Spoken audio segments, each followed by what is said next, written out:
Olá pessoal, vamos iniciar então mais um episódio do nosso Contabilitacast. A gente tem uma série de episódios aqui para gerar conteúdo para você, né? A gente gera conteúdos de informativos, atualizações, ou apresenta empresas, clientes da Contabilitar, discute o meio empresarial e contabilidade, tributos de uma maneira geral.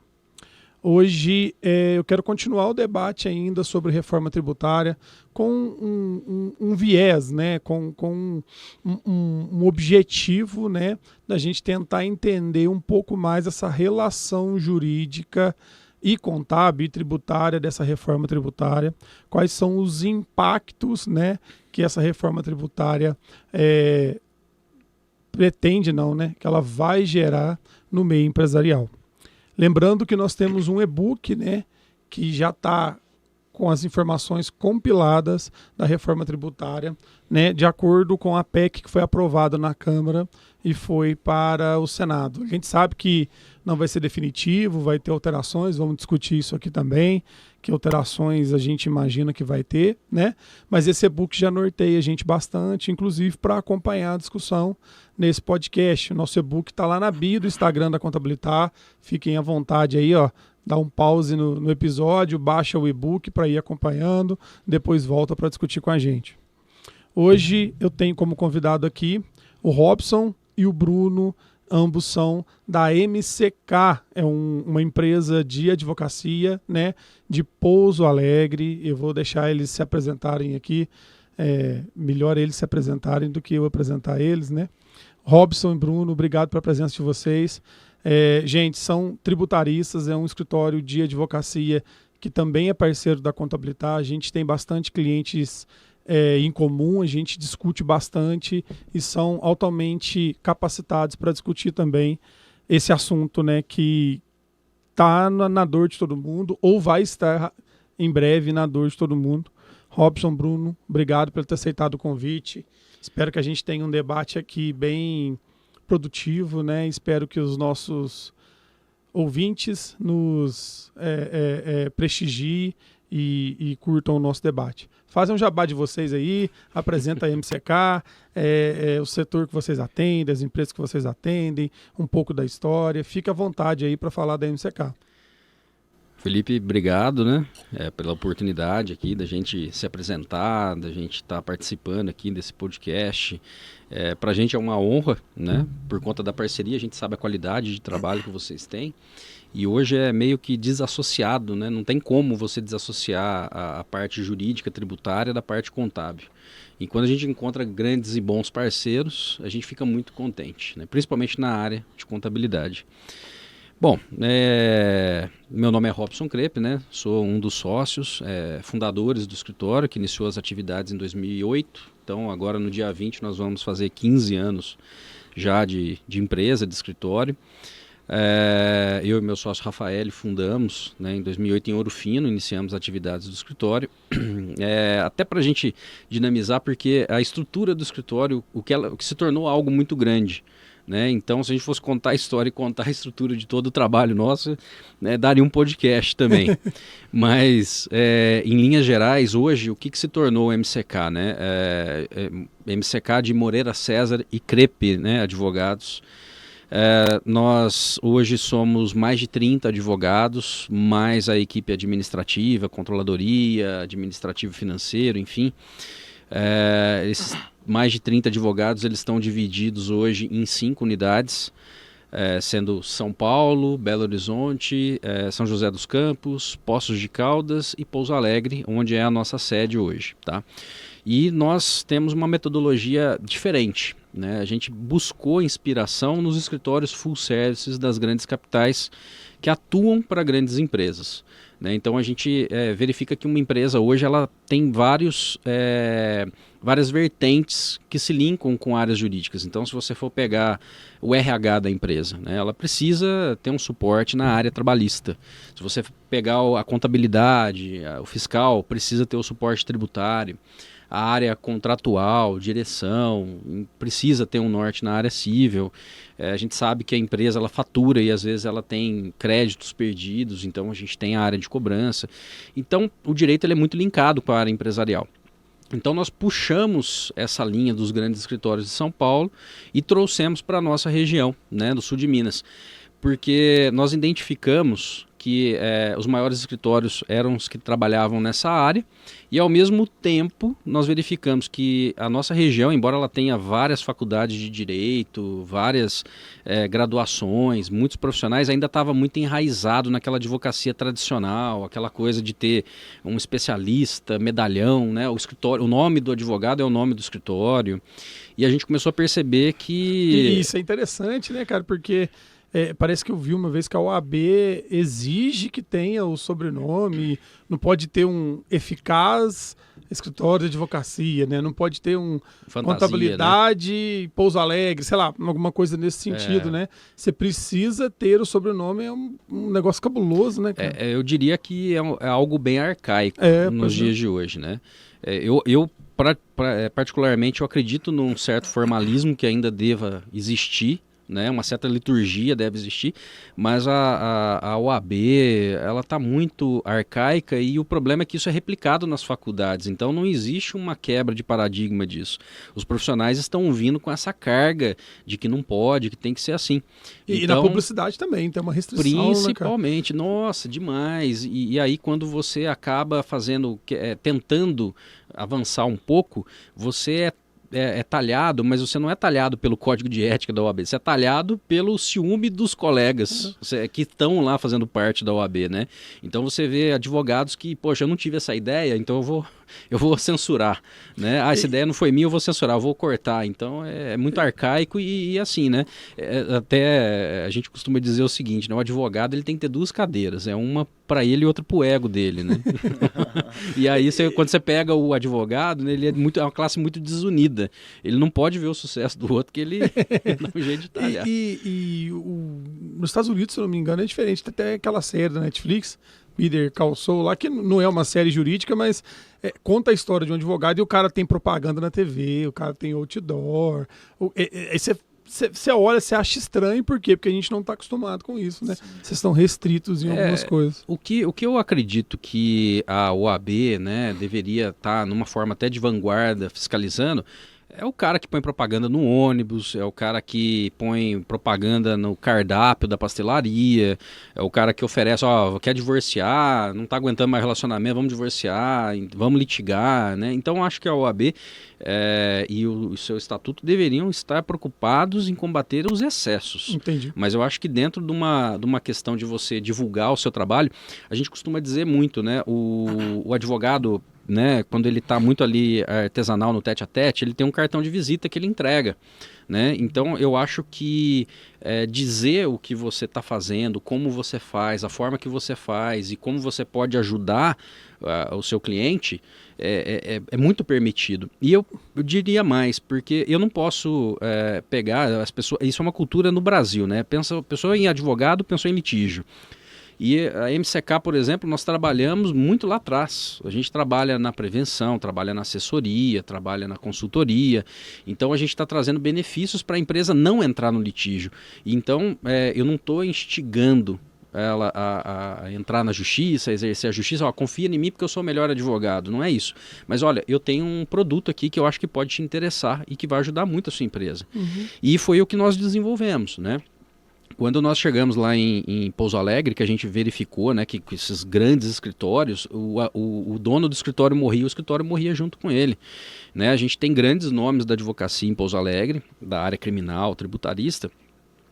Eles morreram, o escritório talvez com os herdeiros, né, conseguiram levar adiante o sobrenome que levava a bandeira do escritório.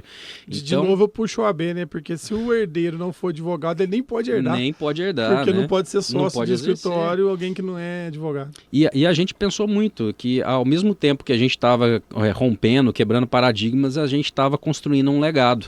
E virou a nossa bandeira esse legado. Então a gente viu em Pouso Alegre uma oportunidade muito grande de desenvolver um projeto novo. Porque é uma cidade grande, com uma população grande, propriamente dita industrial, né, com muitas indústrias, empresas, setor comercial, prestação de serviços, e perto de outras cidades, né, que também tem esse mesmo viés, como Varginha, Poços de Caldas, Alfenas, enfim. e desabastecido desse tipo de assessoria. Então nós criamos algo na mesma linha, né, guardadas as devidas proporções, e quando a gente montou essa advocacia full service, o escritório cresceu muito, né, vertiginosamente, muito rápido. A gente fala hoje em escritórios que tem grande nome, grande repercussão, mas tem 90 anos, 80 anos, 70 anos, e a gente com 15 anos do tamanho que está, isso realmente é um feito. Então a gente montou o negócio certo, no lugar certo, na hora certa. E hoje, principalmente, o que nós fazemos lá, né? A gente tem 4 departamentos. Esses 4 departamentos, eles trabalham em 3 frentes, né? O primeiro deles, que é a administração de todos os processos da empresa.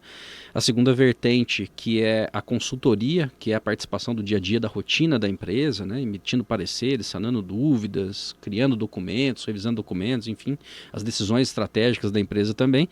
E o terceiro nicho, que a gente julga que é o mais importante, que é a due diligence, né? É uma palavra mais de ordem jurídica, mas o due diligence nada mais é do que você auditar a empresa, você confrontar o caminho da auditoria, né? Você confrontar a rotina da empresa com a lei. O que a lei fala, o que o manual fala que você tem que fazer e o que você está fazendo. O como você está fora, né? Isso. Exato. E aí a gente segue um procedimento que a gente criou, onde a gente vai levando a empresa ali em diversas fases até a gente emitir um primeiro relatório. Esse primeiro relatório ele tem matriz de risco, né? O que a empresa está fazendo está certo, o que ela está fazendo que a gente tem que discutir, vai continuar, não vai, e aquilo que realmente pode gerar prejuízo para a empresa no curto, médio e longo prazo. E a ideia das auditorias é gerar contingência para o escritório, ou seja, a gente tem uma postura ativa dentro da empresa para gerar contingências, e o objetivo nosso hoje nessas empresas é diminuir custo, aumentar a lucratividade e trazer segurança jurídica. E além dessa questão que é o que a gente chama do full service, a gente tem vários produtos, né? Que eu acho que até a gente vai falar sobre um deles hoje, que são produtos que são trabalhos mais complexos, né? Então você fazer um planejamento patrimonial e sucessório na empresa hoje, né? Com questão de governança corporativa, estratégia de blindagem patrimonial, sucessão e tudo mais, a questão do registro de marcas e patentes, adequação à Lei Geral de Proteção de Dados, procedimentos de M&A, né, que são fusões e aquisições de empresa. Que inclusive a DUI é bem utilizada, né, nos procedimentos de M&A. É até necessário, né, dependendo da empresa, você pegar uma SA de capital fechado ou aberto é uma exigência, inclusive. Né? Então, na contabilidade a gente já fez várias DUIs na linha contábil e tributária para gestão, né, em fusões e aquisições. Um cliente nosso que foi comprado ou que está comprando uma outra empresa, a gente também já fez procedimentos. É muito utilizado e traz segurança para a operação, né? Com certeza. E o mais interessante que a gente percebeu muito, que vocês lá utilizam bastante também na Contabilitar, e que é uma linha, né, nossa, é a questão da tecnologia. Né? A gente já está falando o pessoal está falando, eu acho engraçado, as pessoas estão falando assim, tô me certificando na advocacia 4.0. Falei, cara, você está certificando agora na advocacia 4.0, nós já estamos indo para 5.0, que está lá na frente na inteligência artificial, então você está certificando que você está atrasado, né? Então é uma situação bem cômica, mas é a pura verdade. Então é a automatização dos processos, a gente preza muito por isso, pelo lado da tecnologia, da automatização de processos, né? Obviamente colocando o lado humano e a qualificação, né, para fazer as revisões, mas a tecnologia ela é um grande aliado da advocacia full service, né?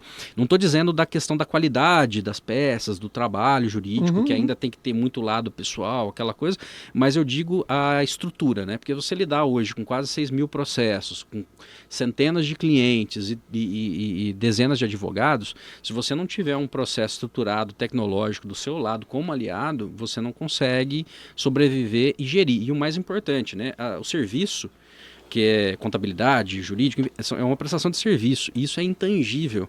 Então, é diferente você pegar um celular, um copo, esse copo me agrada, bonito, aspecto legal, o serviço ele é intangível. Então, a gente tem que pegar isso, a gente tem que empacotar para o cliente e dar para ele aquela sensação de que ele está respaldado, que está bom, que está legal, que está agradável, porque aí ele sente confiança. Deixa eu cuidar dos seus problemas e você, empresário, vai empreender, vai viver, vai pensar no futuro da empresa. Nós estamos aqui para realizar os problemas aqui que vocês estão enfrentando. Lembrando, quando você fala de processo, não é o processo judicial, é o processo interno, a organização, né? Eu brinco, e a história da MCK é bem parecida até em tempo com a Contabilitar, né? A gente também vai fazer 14 anos esse ano e 15 anos o ano que vem, com um crescimento também mais ou menos nessa linha, né? A gente foi tem outros escritórios maiores, óbvio, mas com um tempo muito maior de existência, né? Escritórios, empresas contábeis do nosso porte, com o tempo que a gente tem de trabalho, são bem poucas. E cada época a dor é uma, né? Na contabilidade a dor já foi gente, continua sendo, mas já foi mais latente. Gente, já foi atendimento, já foi software e agora é processo. A bola da vez da contabilidade é processo, cada vez otimizando o processo, fiscalizando se o processo está sendo cumprido, porque sem processo você não escala, não tem jeito. Felipe, o empreendedor, ele é aquele que resolve um problema existente no mercado. Nós nos consideramos empreendedores, advogados e empreendedores, porque a gente está resolvendo a dor, um problema que existe na nossa região, no nosso mercado. Então, o escritório está do tamanho que está por via de consequência, mas nasceu do desejo da gente resolver um problema que estava existente, ou seja, um monte de advogados no mercado, sem saber o que fazer, como fazer, seguindo aquela linha tradicional, e que só atuava na hora que o litígio já estava ali, né, em estado, né, que já tinha processo, e o advogado, o cliente já está acostumado a pagar por processo, percentual da causa, enfim. E isso é uma dor, porque o advogado, quando chega um processo, a empresa ela fala, poxa, mas eu vou ter que tirar aqui do meu capital tanto para pagar esse advogado, para ele defender, e chega lá eu ainda tem que fazer um acordo, pagar o acordo, ou então ser condenado e paguei o advogado. Então isso é um problema, né? Você não prevenir os problemas. Então isso tudo são problemas. E o empreendedor, ele resolve o problema do empresariado. Então a gente teve sucesso e é considerado um empreendedor na área jurídica porque a gente resolve o problema das pessoas. Da mesma forma vocês na contabilidade. Meu contador, né? A gente fala, começou a surgir, né? Quando surgiu o Simples, né? Que todo mundo acha que é um regime. Né, começou a surgir um monte de contabilidade, porque é simples fazer o simples. E aí, isso matou muito aquela contabilidade tradicional. E aí a empresa não crescia, né? Não crescia. Quando você pega uma contabilidade séria que fala, cara, vamos trabalhar num outro regime, vamos fazer um regime especial, vamos analisar aqui, que você está resolvendo o problema. Então, você começa a ter a contabilidade onde você tem empreendedores. Então, vocês também são empreendedores da contabilidade. Então, mais do que advogados, nós viramos empreendedores, né? Porque a gente resolve problemas, né? Eu falo isso também hoje, quando alguém me pergunta a minha profissão, eu fico na dúvida se eu sou gestor ou contador. E o contador em si, ele tem meio que um preconceito com o administrador, com o gestor e tal, mas eu acho que está muito na sua prática, né? Eu sou um gestor da área contábil.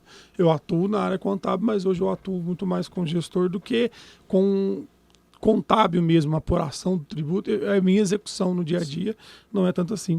Mas uma coisa que você falou interessante, eu falo que qualquer empresa que tem sucesso, ela tem sucesso porque o mercado comprou a empresa. Ela só consegue crescer porque o mercado comprou. Aí o empreendedorismo dos proprietários é de identificar uma oportunidade de mercado, identificar um vácuo, uma lacuna que o mercado está precisando para você encaixar. Sim. Mas toda empresa ela só vai bem porque o mercado comprou a ideia. Então tem que vir do mercado para cá, né? Toda vez que você vai criar uma empresa, tem que pensar nisso. A própria dinâmica de trabalho da advocacia mudou. O advogado mais conservador, ele esperava o cliente na sede do escritório. O nosso formato de atuação é totalmente diferenciado. Você tem que sanar essas questões, essas pendências, as dores dos clientes indo até ele. Procurar entender qual é o problema, trazer a solução, que é importante. A prestação de serviços ela é sinônimo de solução, de resolução de problemas, tanto na contabilidade quanto na advocacia. Eu costumo falar muito isso, Felipe, nas reuniões, que além de parceiros, vocês complementam o trabalho do MCK na área tributária, porque não existe departamento tributário sem uma boa contabilidade e não existe uma contabilidade completa sem bons advogados que encontrem nas lacunas da lei boas oportunidades de recuperação, restituição de créditos. Por exemplo, no tributário hoje nós temos 3 pilares no MCK, que é a recuperação de créditos tributários feito pela via administrativa ou judicial, planejamento tributário estratégico, será que a empresa adere ao regime tributário adequado? E vocês, inclusive, nos auxiliam com muitos desses planejamentos em parceria, e o contencioso tributário, que é a atuação, a defesa na esfera administrativa, judicial e o próprio consultivo. Então, só fazendo uma ressalva nesse momento, assim, agradecer também pelo convite, né? É uma satisfação estar aqui para a gente tratar sobre um tema tão importante, tão relevante como a reforma tributária. Já são 3 décadas, né, buscando. Eu vejo que, sob a ótica do cidadão, para o país vai ser algo bom, vai ser algo positivo, vai alavancar emprego, vai trazer investimento do exterior. É uma das pautas que nós temos aí para a gente deliberar em relação ao tema. Mas eu queria já de antemão te agradecer também pela oportunidade, pela disponibilidade e, acima de tudo, pela parceria com a Contabilitar. Eu sempre uso uma frase que é gambá cheira gambá. Já viu, né? Então, gambá anda com gambá, leão anda com leão, não é isso? Sim. Então, Vamos falar que águia anda com águia, ou com águia. Então, mas eu uso isso porque quando da harmonia, né? E a gente teve o primeiro contato com um cliente de Ouro Fino, né? E aí deu harmonia e a gente foi aumentando esse contato. Por quê? Porque as empresas se parecem, a atuação é parecida, as propostas são parecidas, né? Os propósitos são parecidos e isso é muito bacana. E não adianta eu querer, nem posso, juridicamente falando, por conta de leis, né? E a própria OAB, mas eu não posso querer ter um corpo jurídico. Mesmo se eu pudesse, eu não ia fazer isso bem, cada macaco no seu galho, né? Sim. E a gente tem que trabalhar nessa lógica de complementação e atender o nosso cliente, né? Eu falo que eu não sei tudo, mas eu tenho que saber quem sabe tudo. Sim. Então, né? Eu tenho que saber indicar quando há uma dor ou uma coisa que me é demandada, eu tenho que saber indicar a pessoa certa para poder atender o meu cliente. E a Contabilidade trabalha muito com essa premissa, né? O pato, né? Tem aquela historinha que o pato, ele corre, ele nada e ele voa, mas não faz nada direito, bem, né? Não voa direito, não anda direito, não nada direito. Não é o objeto dessa live, daria talvez um outro podcast, também uma live, a gente falar, né? Nessa nossa região é muito comum a gente encontrar empresas que eles falam assim, não, mas o meu contador é advogado também. Aí, não, mas a minha contabilidade está fazendo a holding. Aí, caramba, né? Não, pera lá, mas que jeito isso? Mas ele é advogado, mas ele é especializado na área tributária, mas pera lá, mas ele faz contabilidade. E aí a gente sabe que aonde que tem a maior eficiência das empresas? Onde existe uma divisão. É a mesma coisa de você falar que tem uma pessoa dentro da tua empresa que é o RH, é o financeiro, Não, cara, você tem que outsourcing. Vocês se dividem, né? Vocês têm lá o setor tributário, o setor trabalhista, porque ninguém consegue fazer tudo. A gente também se divide em técnica e operacionalmente, né? Porque não tem jeito. E, assim, eu tenho pouco histórico, vamos pensar assim, né? E encontrar, né, advogados tributaristas. Eu até brinco, advogados tributaristas que realmente têm bagagem, experiência, know-how, que dá para você trocar ideia, que dá para você entender, né? E isso, pelo menos na nossa região, é muito difícil, né? Tem poucos aonde a gente consegue trafegar, vamos dizer assim. Existe, né, uma explicação lógica para isso, viu, Felipe? Tem sim. Em Pouso Alegre, por exemplo, a gente tem um grande tributarista que é professor na Faculdade de Direito Sul de Minas lá, e sempre muito aclamado, mas ele já está, vamos dizer assim, descendo a serra, e ele não tem sucessor, né? Ele montou o escritório dele, é sempre muito bem consultado, uma pessoa conceituada, e o que eu observei enquanto eu estava fazendo faculdade? Eu sempre falo, quando as pessoas falam de carreira jurídica, eu entendo muito de carreira jurídica porque como a gente está lá em cima e dando oportunidades para muitas pessoas, a gente sabe o que está doendo, o que o mercado está precisando e a garra que essa galera precisa ter. E eu falo muito para algumas pessoas, vai para a área tributária aqui no sul de Minas. E quando a pessoa pensa em fazer na área tributária, sabe o que ele faz? Ele vai para Belo Horizonte, vai para São Paulo, fazer uma pós, um mestrado, um escritório morde ele lá e ele vira um bom empregado. Entendi. Então ele não consegue se destacar. Né? Então, se você for pensar do mesmo jeito que nós pensamos lá atrás, que era um campo que não estava sendo explorado, e você pegar o sul de Minas e Pouso Alegre, que só tem um nome que é referência e que já está saindo de cena, quem se especializar e se vender como um excelente profissional tributarista em Pouso Alegre ou na nossa região, vai se destacar. Só que esse cara ele é enrijecido por um salário fixo, com bônus, com isso, e vai para a capital. Então nós temos grandes talentos que estão sendo grandes empregados de grandes escritórios na capitais. A gente tem assistido. E às vezes até de perfil, né, cara? Às vezes o cara gosta do tributário, estudou muito, mas ele não tem perfil de empreender, né? Então isso acontece. E aí os grandes centros costumam puxar isso. Mas eu estava dizendo isso porque eu tenho, graças ao tempo de contabilitar, a quantidade de clientes que a gente tem, a quantidade de relacionamentos que a gente tem, eu posso dizer que eu tenho o privilégio de conhecer, sei lá, 6, 7 bons tributaristas, né? Inclusive, pessoal, tem um episódio do último podcast que a gente fez aqui com a Shirley da Chalfon Advogados também, que é uma dessas boas tributaristas que a gente tem contato, que também discute o tema, depois vocês apreciam lá. E que ontem, por exemplo, um cliente meu me ligou querendo saber uma informação, e essa informação dependia, na minha opinião, de uma decisão do STJ que teve. E aí ele tem um advogado dele, ele pediu um parecer do advogado dele, perguntou para o seu Felipe, mas você já ouviu outro advogado falar? Só para eu ter uma noção de... Eu falei assim, eu ouvi 5 advogados falando do tema, 4 pensando igual a mim e 1 não pensando. Aí depois eu fiquei pensando o privilégio que eu tenho de ter essa informação. Sim. Eu consegui conversar com 5 bons tributaristas, pegar a opinião deles e poder compactar isso para o meu cliente e falar, eu acho que é esse caminho por causa disso. Porque a dificuldade que tem de se encontrar um bom advogado tributarista é eminente, a gente tem essa dificuldade. Puxando esse assunto, reforma tributária. Sim. Você ainda pensa, Robson, que é futuro o advogado tributarista? Ou você acha que essa reforma tributária vai dar uma baixada aí nessa demanda? Olha, eu acho que vai ser mais futuro ainda, né? Porque o número de inconsistências, litígios e dúvidas que vão surgir vai criar um paradigma enorme, né? O Bruno vai falar bem melhor, né? Mais a propriedade, que ele é o coordenador do departamento, entende pra caramba dessa área, mas a gente já como na área assim, na estratégica do escritório, a gente já tá assim que nem tubarão de boca aberta esperando as coisas acontecerem, porque a gente estava até falando um pouco tempo atrás, né? Que na época da URV, quando foi mudar para real, surgiram várias questões nesse período de transição, né, que geraram... Eu lembro quando PiscoFins também virou não cumulativo, surgiu algumas brechas, sim, né? Exato. E o meu posicionamento particular, por tudo que eu tenho estudado, é que nós estamos diante de uma alteração política, que tem mais inclinação política do que realmente o desejo de consertar uma situação que nós vivenciamos hoje.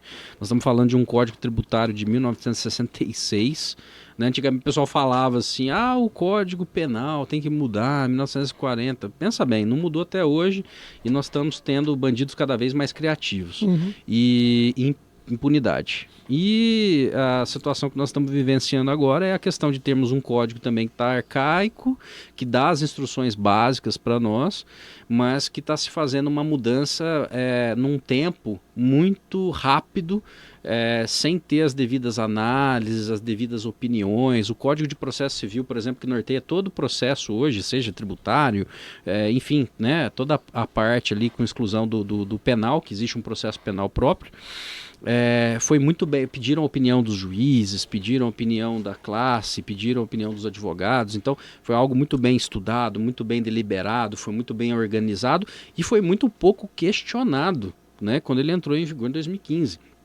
E hoje nós já estamos deliberando antes do negócio entrar em vigor. E a impressão que dá é que nós temos um código, que é uma mudança, né, na legislação, que tem o intuito de simplificar o entendimento. Não está simplificando a arrecadação, não está simplificando a forma que se arrecada. Está simplificando o entendimento. Parece que eles querem entregar para o povo um entendimento de como que o Estado arrecada. Por exemplo, não se fala em alíquota. Não se fala em diminuição da carga tributária, não se fala em eficiência tributária, né? O Estado arrecadar e para onde que vai esse dinheiro, como que é arrecadado, para que é arrecadado.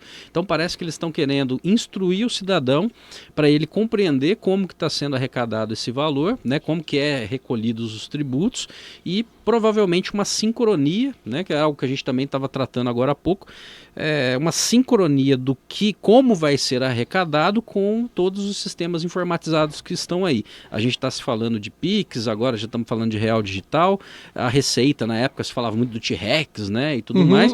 E aí, com certeza, o Banco Central, a Receita, eles estão muito bem informatizados e estão se preparando cada vez mais, mas eles precisam adequar o sistema tributário para aquilo que está ali. Então é aquilo que o cidadão comum não enxerga, é o que está sendo feito nos bastidores. A facilidade vai ser o Estado saber quem está sonegando, como que está arrecadando, como que ele vai cobrar e facilitar o que vai ser cobrado. Mas o que vai gerar de inconsistência, de entendimentos que vão abrir brechas para judicializações, isso não tenha dúvidas, vai ser algo enorme para que os tributaristas explorem, porque o que vai chover de teses e de ações tributárias ao longo desse período de transição é algo, diria eu, colossal e inimaginável. Tá? E a gente está na contabilidade, tá na mesma vibe, porque a gente está iniciando um trabalho de remodulação do nosso planejamento estratégico ou montagem de um novo planejamento estratégico. E na minha cabeça, a gente ainda vai iniciar esse trabalho, mas na minha cabeça, a médio prazo vai ter um momento de demanda, né? Tem várias coisas sem explicar ainda na reforma tributária que vai trazer problemas nesse período. E talvez depois uma simplificação. Cada hora eu fico mais ou menos crente nessa simplificação e nessa desburocratização. Cada hora eu penso para um lado do muro e nós temos que ver porque a dificuldade tributária nossa hoje não está na Constituição, na minha opinião. E o que está se discutindo é uma PEC, que é uma alteração da Constituição. Enquanto a gente não saber como vai ser alterada, qual vai ser a lógica e o espírito, né? O pensamento do fisco e do Congresso, na hora da regulamentação dessa PEC, a gente não tem como ter essa certeza de que realmente vai ser essa simplificação, né, Bruno? Sim. Na condição ali de coordenador do Departamento Tributário, como o Dr. Robson já bem frisou, a gente já tem inclusive traçado planos de ação, tendo em vista todo o cenário aí de transição. O sistema tributário nacional atual ele já é complexo, você imagina diante de um cenário de transição com dois regimes ali distintos, sendo tratados de forma simultânea, sob a ótica do contribuinte, que nós representamos, e o fisco. Então, acho que há ainda muita interrogação em relação a alguns pontos, porém há algumas possibilidades que a gente já consegue nortear e mapear. Por exemplo, as próprias teses fiscais e previdenciárias. Eu entendo que, nesse primeiro momento, sem que haja ali uma desidratação no Senado Federal, considerando o texto atual da PEC 45, nós temos um período de transição em relação a PIS e COFINS, as contribuições sociais, até 2026 no mesmo perfil, no mesmo formato. E um ano só de transição dos federais, eu achei muito pouco. Sim, muito curto. E o próprio ICMS sendo mantido também no mesmo formato até 2032. Iniciando em 29 e terminando em 32. Aí você está falando, não, a transição é de 8 anos. Não é de 8 anos. Exato. A transição do IBS é de 29 a 32, né? Não dá para você falar que é 4 anos, sim, né? O tempo para você estudar, beleza, já está aprovado agora, você já consegue entender, mas eu acho que essa transição, uma opinião muito particular, de 8 anos só é muito pouco. E para diversos sentidos, né? Exemplo, saldo credor de ICMS, onde que eu vou aproveitar ST do ICMS do estoque, como é que eu vou ressarcir disso? O fisco, como que o fisco vai se readaptar, como é que ele vai readaptar a arrecadação, como é que ele vai readaptar o impacto da não existência mais de benefícios fiscais. Então, tudo isso eu acho que precisava de mais tempo de adaptação. Sim, inclusive, havendo a aprovação dessa PEC no âmbito do Senado, nós temos aí praticamente 40 pontos passíveis ainda de regulamentação através de lei complementar. Olha pra você ver. Então, nós temos ali sim já um panorama traçado, mas eu imagino que até por questões políticas deve haver muita mudança, até por conta dos lobbies que são feitos por uma série de categorias, né, que acabam ali pleiteando alguns benefícios. A gente pode colocar até mesmo a própria OAB, os advogados hoje que optam pelo regime do Simples Nacional tem uma alíquota de 4,5. Você pega hoje, considerando o texto atual da PEC, essa alíquota pode chegar a 28, tendo uma majoração de praticamente 400% acima. E sem crédito, né? Sem crédito, exatamente, porque considerando os principais agentes da cadeia produtiva, serviços, exatamente. Então tem a questão da mão de obra. Então, assim, eu acho muito importante profissionais técnicos qualificados, como é o pessoal da contabilidade, como os nossos profissionais também no MCK, pessoal que está antenado para compartilhar esse conteúdo com os empresários é importante. Eu sou de São Paulo, eu tenho 1 ano e meio atuando à frente do Departamento Tributário. E assim, Felipe, eu vejo que muitas vezes as contabilidades na região sul de Minas, elas são extremamente conservadoras. E o que acontece? O empresariado ele acaba não tendo acesso à informação no sentido de pleitear essas restituições, essas compensações, no caso, para frente. Tudo isso pautado em critérios da legalidade, com transparência e, acima de tudo, nós também vendemos o risco. Porque isso é papel do bom profissional, do profissional qualificado, e é por isso que eu vejo que é uma parceria, uma sintonia muito importante com vocês da Contabilitar. Falta, muitas vezes, para alguns escritórios, ter essa visão macro, no sentido de buscar essa oportunidade em defesa do contribuinte, que é o nosso cliente.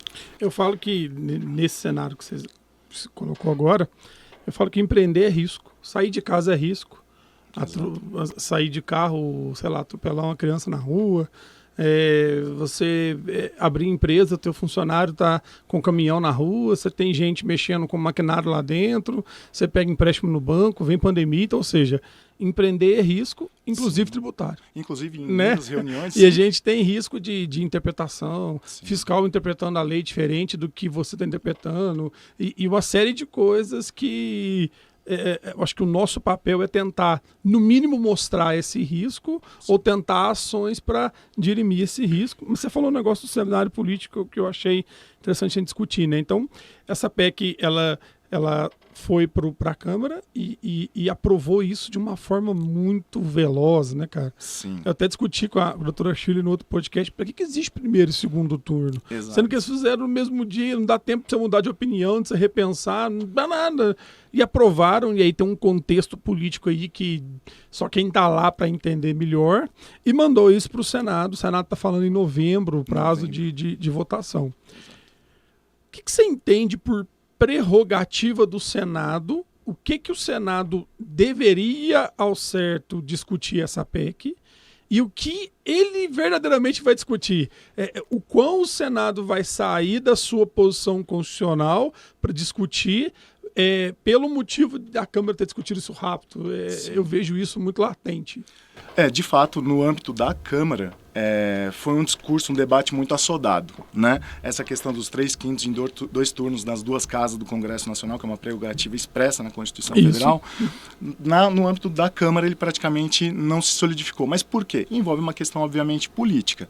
O cenário favorece, é um governo novo, esse debate já se arrasta por 3 décadas, né? Por 30 anos, e nunca houve, de acordo com os meios de comunicação, um ambiente tão favorável como o atual. Então você pega, olha a margem de deputados federais que aprovaram isso no âmbito da Câmara Federal. Entendi. Foi expressivo, para surpresa de muitos, inclusive, a minha, inclusive. Hoje no Senado, o que acontece? O Brasil tem 27 unidades federativas representadas por 81 senadores. Hoje o Brasil, no que se refere à reforma tributária, está literalmente nas mãos de 49 senadores para atingir esse quórum.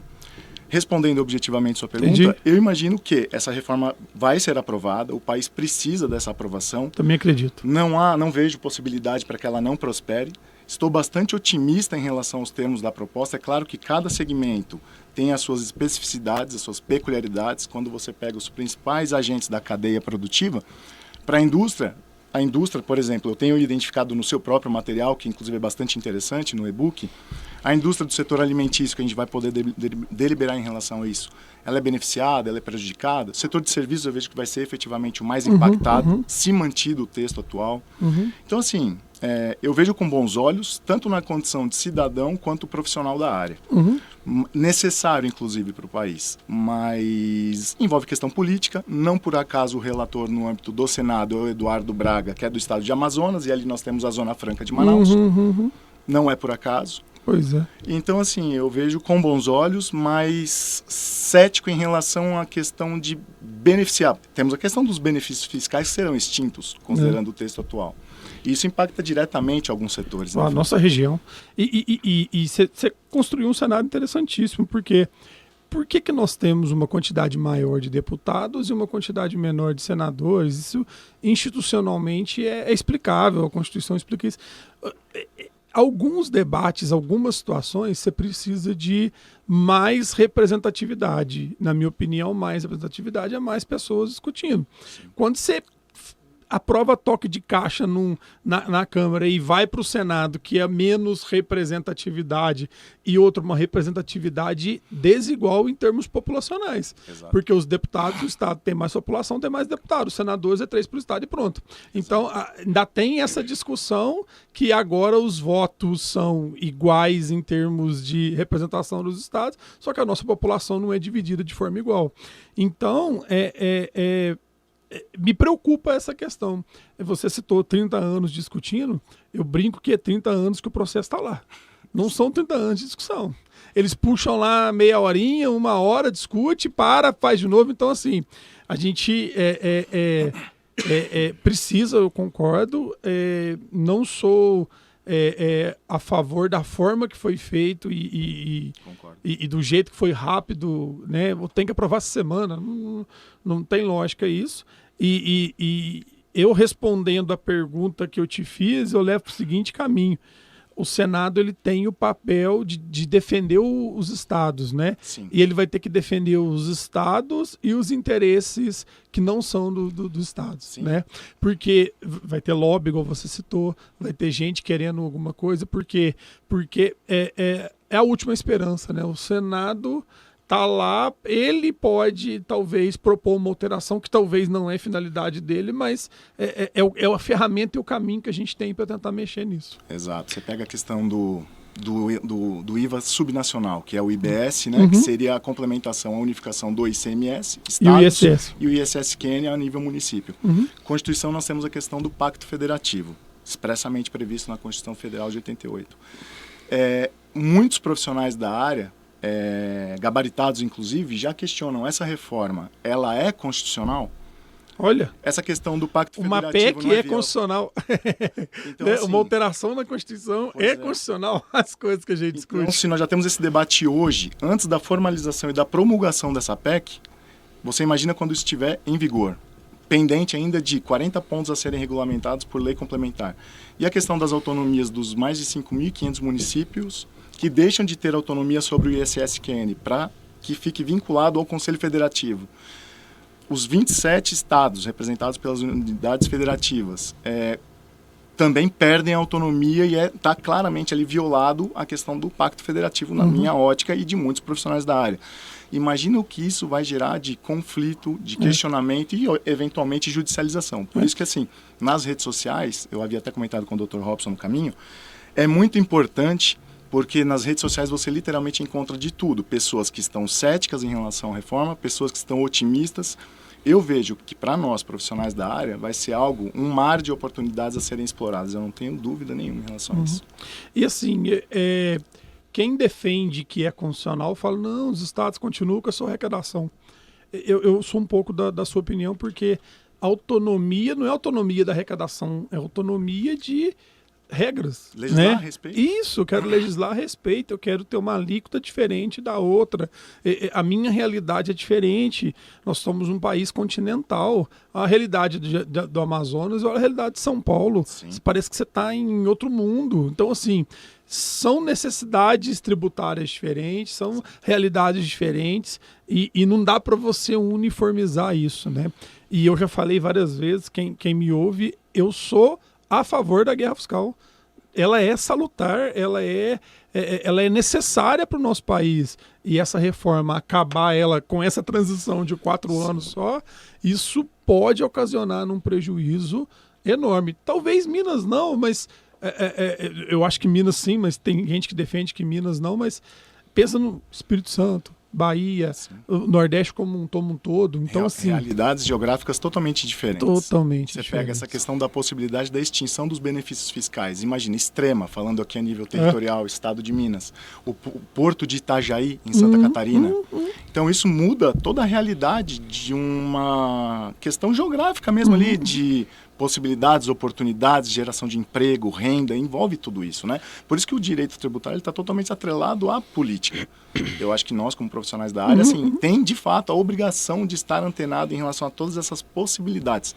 Mas eu acredito, Felipe, que esse cenário que nós temos hoje não é o que de fato vai ser aplicado. Eu imagino que isso ainda vai ser objeto de muita discussão, porque nós temos esses 3 meses, eu me refiro no âmbito do Senado, e eu imagino que esse projeto ainda seja desidratado, principalmente por conta dos lobbies. Eu espero e acredito de verdade, fica aqui minha comoção, de que os benefícios fiscais não sejam extintos. Né? A gente precisa, como Minas Gerais, né, como um estado que é muito alavancado por benefícios fiscais, mas nós temos outros estados que precisam.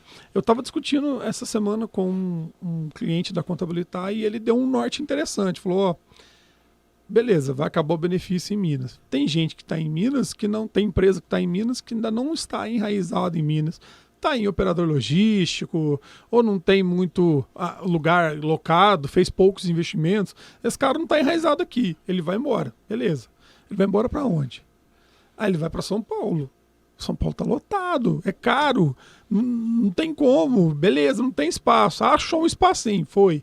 Aí você tem a galera do Espírito Santo, que vai para onde? Vai para São Paulo, está lotado. Sim. A galera de Itajaí vai querer ir para São Paulo, está lotado. Porto de Santos. Minas se torna a bola da vez, porque é o mais próximo de São Paulo, com uma logística também favorecida, uma localização boa. Então, a visão dele é interessante. Então, nós vamos perder, mas vamos ganhar. Entendeu? Então, Minas talvez não seja tão prejudicado. Cada hora que eu estudo isso, eu vou mudando o meu pensamento. Mas estados norte, nordeste, esses estados, se eles não se mexerem... Sim.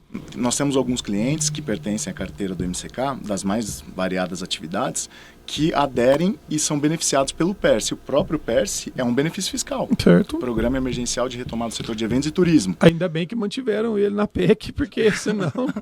Exato. E esse pessoal já tem noção do porquê isso, como tem repercutido muito a pauta tributária, por questões óbvias, porque interessa ao cidadão e é importante que o brasileiro tenha cada vez mais interesse em buscar esse conhecimento. Vai ser mantido? Não vai ser mantido? Então, por exemplo, diante do cenário atual, até 2026, em relação ao PIS e a COFINS, a alíquota zero. Está mantido. Tá mantido. Pode ser modificado no momento ali da aprovação desses 49 senadores? Pode ser. Pode ser. Então, assim, fica aí já nebuloso. Aí né? já tem que procurar o advogado, né? Para direito adquirido, vai ter que entrar com uma... Judicializar, porque se eu tenho a lei hoje dizendo que até 2027 tem que ser mantido. Impetra mandado de segurança. Certo. Esse cunho político ainda tem que intervir, a gente ainda tem que... Quem tem QI tem que usar agora, né? As federações, a OAB, CRC, entidades de representação, agora é a hora de estar ali mexendo, indo atrás. E não é uma questão de lobby, não, gente, é pegar o que o povo está discutindo, o que o povo está vendo e contribuir com o Senado, né? Olha aqui, isso aqui vai ter esse impacto. Vocês estão pensando nisso? Aí vai a FIENG, isso aqui vai ter esse impacto. Vocês estão pensando nisso? Aí vem, um BASP, vai ter esse impacto. Vocês estão discutindo isso? Eu acho que é isso, é contribuir com os diversos pontos de vista. São debates, diversas regiões, né, diversas realidades, e isso tem que ser uma miscelânea ali dentro do Senado, para que todo mundo seja... ouvido, né? Considerando o texto constitucional, até para mim também não me alongar muito, tem as outras pautas para a gente também deliberar em relação ao tema, mas você pega essa questão da violação do Pacto Federativo. Hoje, quem são os legitimados pelo texto constitucional a discutir uma eventual inconstitucionalidade? Confederações, entidades de classe, associações. Você imagina uma Confederação Nacional da Indústria. Eu não tenho dúvida que vai ser objeto de muita discussão. Se vai prosperar ou não nos compete, até porque a advocacia é atividade meio, não é atividade fim, não se pode assegurar resultado, mas eu imagino que assim, tem boas possibilidades de eventualmente pleitear uma inconstitucionalidade, diante do que vai vir, diante da aprovação dessa PEC 45 aí de 2019. Brasil, né? Olha, assim, né, a gente às vezes tem que quebrar um paradigma, né? A gente tem que romper a zona de conforto. E eu acredito que a reforma tributária, ela está sendo feita, obviamente, por questões muito mais políticas do que motivacionais de querer ajudar o país. Concordo. Não estou querendo discutir política, mas vamos pensar aqui, né? O programa a gente fala, né, um Bolsa Família, né? Antigamente ele, originalmente criado pela Ruth Cardoso, né, a gestão do Fernando Henrique, que era um programa onde quem tinha família de baixa renda que tivesse a criança comprovando que estava estudando, né, que estava na escola, teria direito a um auxílio. E isso estava quase para ser lançado, aprovado, enfim. Aí veio o governo seguinte e vamos, é Bolsa Família, né? Não precisa estar na escola, vamos aprovar e vai. E é óbvio que a reforma tributária é um desejo a nível nacional, que já estava há muito tempo ali, né? Um desejo da população. E agora, por conta do lobby todo que foi construído ali dentro, está sendo, olha, conseguimos a aprovação da reforma tributária. O problema é, o que vai acontecer depois que esse governo sair, ou se esse governo permanecer com outro personagem como ator principal. Mas eu aprovei a reforma tributária, essa vai ser a bandeira, nós aprovamos a reforma tributária, então a impressão que tem é que queremos aprovar a toque de caixa para levantar a bandeira. Eu criei o Bolsa Família, então agora eu criei, eu fiz a reforma tributária. Entendi. Só que se a gente for parar para pensar, a gente, para fazer o omelete, tem que quebrar os ovos. E eu penso em algo assim, algo da minha cabeça, né? Vamos imaginar como a gente está num país que ele é uma república federativa, onde nós temos estados autônomos. Será que isso não seria mais interessante se a gente, de repente, tem um cidadão aqui, ele paga os impostos para o seu município, o estado cobra do município e a federação cobra do estado? Agora não, eu tenho que pagar imposto para o município, eu pago imposto para o estado e pago imposto para o país, né? Então, e aqui institui imposto do jeito que quiser, aqui com a limitação da federação e aqui os impostos municipais. Sabe, simplificar e baratear e ser mais eficiente, será que não... Tô conjecturando aqui uma possibilidade, né? Lógico, isso aí às vezes, nossa, tá falando utopia. É uma utopia, mas, sabe, pensar de formas diferentes. Não, o que a gente está fazendo é tentar remendar. Eu, ao longo da minha vida jurídica, eu sempre assisti todas as reformas que eu vi até hoje, não passaram de remendos. Eu ia falar isso agora. O meu medo, essa reforma queimou minha língua, porque todo mundo que me perguntava, vai ter reforma? Eu falei, gente, não tem jeito de ter reforma. Reforma tributária é reforma constitucional. Com essa Constituição não dá para ter reforma. E agora estamos tendo reforma, né? Mas qual que é o meu medo? Essa reforma ser um remendo. Por quê? Para mim, a dificuldade tributária no Brasil, ela se dá por algumas situações. Primeira situação, que é uma característica muito nossa, o tributo sobre o consumo é plurifásico. A indústria paga, o distribuidor paga, o varejo paga, até chegar ao consumidor final. E a gente não tem estados independentes. Eu brinco que acho que só São Paulo, o Rio Grande do Sul tenta, mas só São Paulo consegue ser independente no Brasil. O resto depende dos outros estados. Minas vende para Rio, que compra do Espírito Santo, que vende para Minas, que vende para São Paulo. Então, ou seja, nós temos tributos plurifásicos e transações interestaduais. Então, quando eu cruzo a fronteira de Extrema para São Paulo, eu estou sujeito à regra de São Paulo e à autonomia que o Tarcísio tem. Quando o paulista cruza a Extrema, ele está sujeito à regra de Minas e à autonomia que o Zema tem. Isso traz complexidade tributária. E isso um país vendendo para o outro, né? Isso não foi mudado. Isso não foi corrigido. Em meios a um tributo plurifásico, ferrou, né? Então eu tenho o ICMS, que é um tributo estadual, que é plurifásico. Então eu pago ICMS em São Paulo e vendo para Minas. Então eu tenho ICMS de São Paulo, mas o destinatário em Minas. Minas ficou sem ICM, trouxe complexidade tributária. Aí vem de FAO e etc, e etc. Então, não se esqueçamos que nós temos, sei lá, você falou do CTN de 68, se eu não me engano, 76? 66. Então, ou seja, nós temos aí quase 60 anos de evolução tributária, eu vou chamar de evolução tributária, porque tudo isso já se discutiu de FAO, já se discutiu compra pela internet, já discutiu e-commerce, já se discutiu ISS, se é pago na origem, se é pago no destino, já fez lei complementar de ISS em 2003 para ter a lista de serviços. Então, ou seja, nós temos discussões tributárias de evolução mesmo. Sim. E não se faz assim, do jeito que está hoje, porque o governo é mau, o legislador... Não, se fez assim porque a gente foi se adaptando, camaleão mesmo, às necessidades que nós temos. Então, enquanto a gente não mudar essas duas lógicas, na minha opinião, né? Ter independência entre os estados e municípios, né? E ter o tributo monofásico e não plurifásico, a gente vai continuar vivendo essa loucura. E é um negócio social e não fiscal. Entenderam a diferença? Sim. Então, quando eu fico pensando por esse prisma, por essa ótica, eu falo, é difícil você ter uma simplificação tributária. Não é porque o governo não quer, não é porque o Congresso não quer, não, é porque a situação nossa não nos permite, a lógica nossa não nos permite. Entendeu? Não, vou fazer uma reforma constitucional, eu vou mudar a lógica, eu vou tirar a despesa das costas do Estado, eu vou fazer um país mais liberal, sei lá. Aí a gente já começa a rediscutir e resolver isso.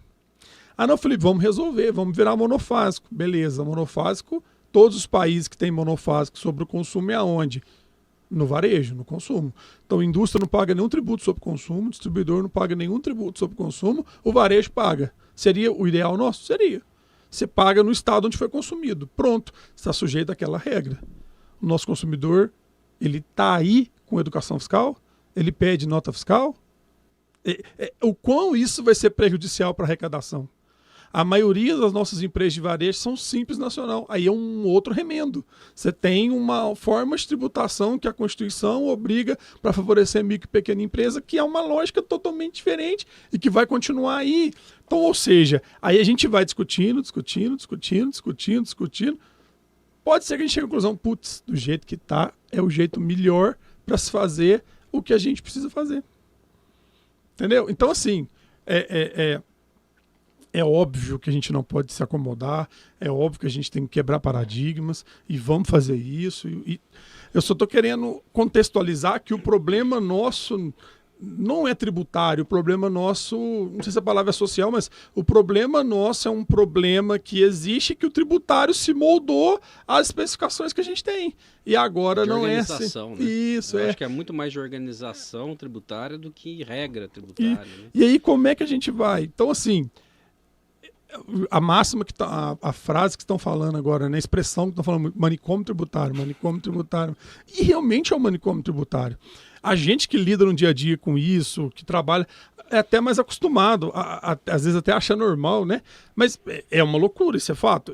Vocês lidam, a gente tem cliente em comum que é de fora, né? Sim. Que é americano, mas quando você fala para alguém que não é brasileiro, tenta começar a explicar o sistema tributário, os caras ficam malucos, né?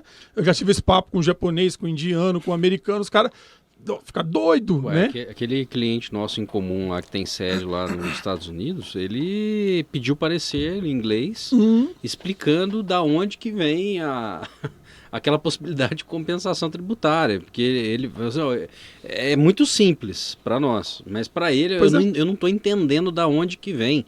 Eu sei que eu tenho direito, gostei, vi que o diretor brasileiro aprovou, mas eu quero entender da onde que vem. E aí, beleza. Vai explicar. Não, mas aí que tá. A gente traduz o parecer. Mas a gente sabe que ele vai continuar não entendendo. Porque a lógica é diferente. Então, assim, essa inversão sua, para mim, é sensacional. E, se eu não me engano, nos Estados Unidos é assim. A maior importância é quem está mais próximo. Então, ou seja, o município está mais próximo da população. Exato. Então, o município tem que ter a maior arrecadação tributária. E aí ser cobrado depois, posteriormente. Pois né? É uma onda de cobranças. Né, e aí a gente vai discutir. Se fosse assim no Brasil, quantidade de municípios que nós temos, né? E a quantidade de municípios que nós temos com prefeitos despreparados.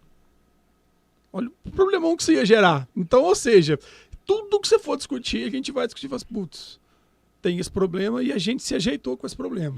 Segundo, tem esse problema e a gente se ajeitou com esse problema. Se adequando. Aí eu vou jogar esses, por mais que seja um manicômio tributário, mas são anos de evolução tributária que eu vou jogar fora, eu vou criar uma lógica nova. Quais são os novos problemas que a gente vai ter que se ajeitar? Quais são as novas soluções que nós vamos ter que gerar? Eu acho que aí é a oportunidade que vai gerar para as empresas que nós estamos discutindo aqui. MCK e contabilidade, entendeu? Para você ter uma ideia, a gente vê hoje essas questões de pegar o nível municipal, né?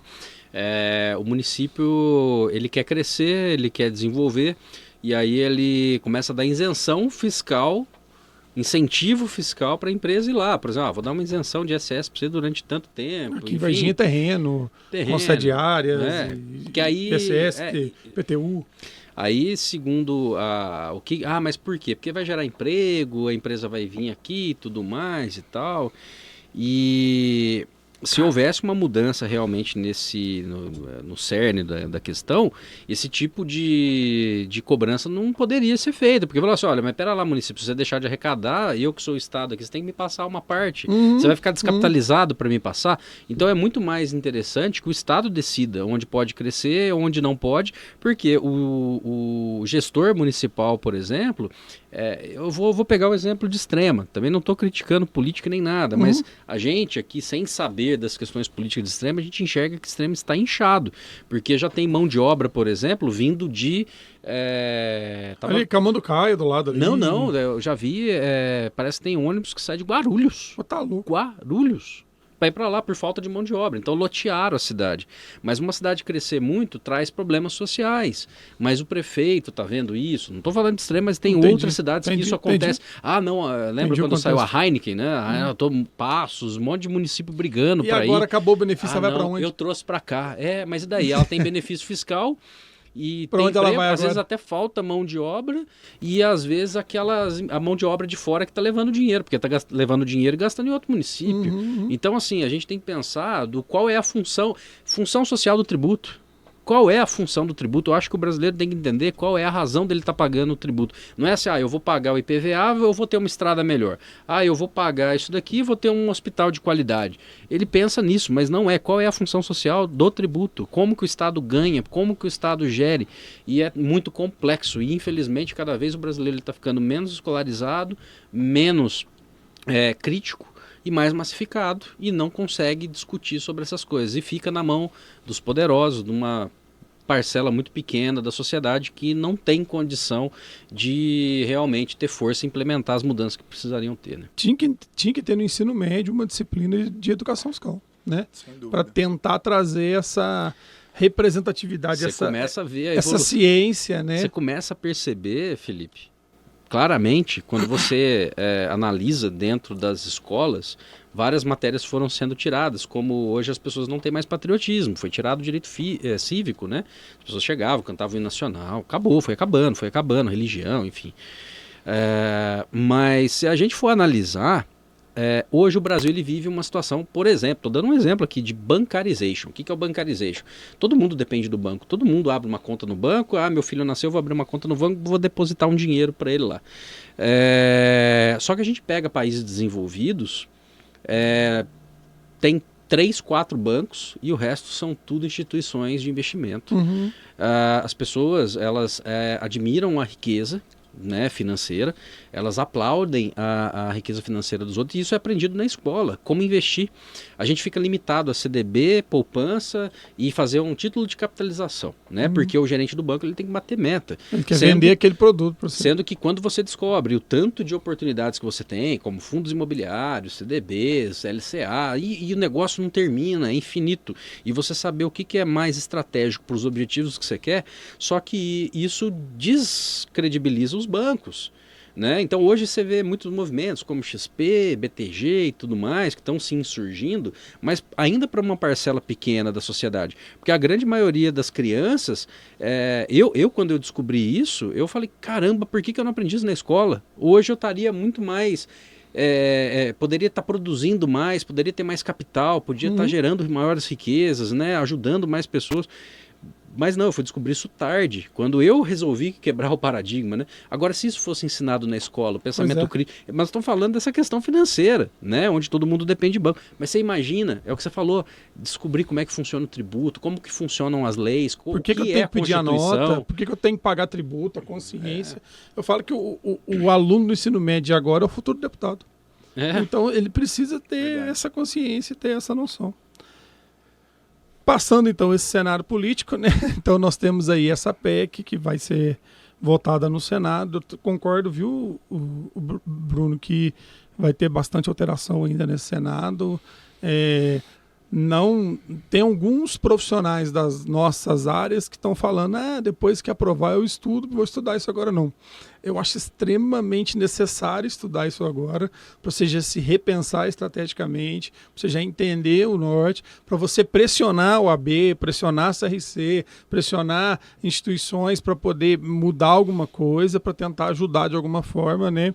E eu tem feito a minha parte aqui. A gente fez um documento formal para entregar para o deputado que veio aqui no CESUL com as propostas das empresas do sul de Minas em relação às mudanças da reforma. Então, assim, a gente tenta, se a gente vai conseguir ou não, mas a gente tenta. Quanto mais gente tentando, melhor. Então, não deixem de se atualizar, né? Eu acho que a gente precisa ter isso. Então, do jeito que está lá, né? Nós estamos... Primeiro falou-se em 5 tributos reduzir-se para 2, e de fato foi isso que aconteceu, né? PIS, COFINS, IPI se transformam em uma contribuição, né? CBS, contribuição sobre bens e serviços. Isso é muito interessante quando a gente fala o BS, porque o Brasil acho que era um dos poucos países no mundo que separa a tributação de consumo de bens e serviços, ou separava, né? Agora a gente não vai ter mais essa separação. E o ICMS e o ISS vai virar o IBS, Imposto sobre Bens e Serviços, né? Então a gente teve essa transformação de 5 para 2, né? Isso de fato aconteceu, só que aí deixa buracos, né? Quando eu junto IPI, PIS e COFINS, eu estou falando de 3 tributos totalmente diferentes. PIS e COFINS são iguais, mas com destinação e alíquotas diferentes, né? Sim. E o IPI, que é um tributo totalmente característico, seletivo ao extremo, monofásico, né? Você regulador, né? Regulador. Você pega parafiscal, você pega o PIS, COFINS, que é um tributo fiscal, alíquota única, não seletivo, nada regulador e arrecadatório. Você pega esses 3 e junta. Que brecha que você deixou, né? Você deixou a brecha da seletividade, você deixou a brecha da regulação, você deixou coisas nesse sentido. Aí o que teve que fazer? Criou o IS, né? Então você tem a CBS e o IS, Imposto Seletivo, né? Que veio para preencher a lacuna deixada com a ausência do IPI. Sim. Então esse IS ele vai pegar os produtos de menos essenciais, vamos dizer assim, né? E aí falam de produtos, né, que agridem a natureza, supérfluos e etc. E dar uma taxa extra a eles, né? Você cobrar um pouco mais, que era o que o IPI fazia. 0 no alimento e 300 no cigarro, né? Sim. Então, pensou-se nisso. E a nível estadual, o ISS e o ICMS, que tinha entes arrecadatórios diferentes, mas também tributos diferentes. Sim. O ICMS sempre não cumulativo, o ISS cumulativo, né? O ISS só sobre serviços, o ICMS só sobre bens e 2 tipos de serviço, comunicação e transporte. E você pega tudo isso com particularidades diferentes e junta. O ICMS seletivo, o ISS médio, né? A seletividade do ISS vai de 2 a 5 lá, dependendo do serviço. Não é em função da essencialidade, é em função da arrecadação. E aí você junta tudo num tributo nada seletivo, único, com uma alíquota única, com uma lógica única, com uma regra nacional, ou 90% das suas regras nacionais, né? O quão tira a liberdade dos estados e tal. E um vácuo que, na minha opinião, foi deixado que pode ser problemático para nós. O que é esse vácuo? A seletividade.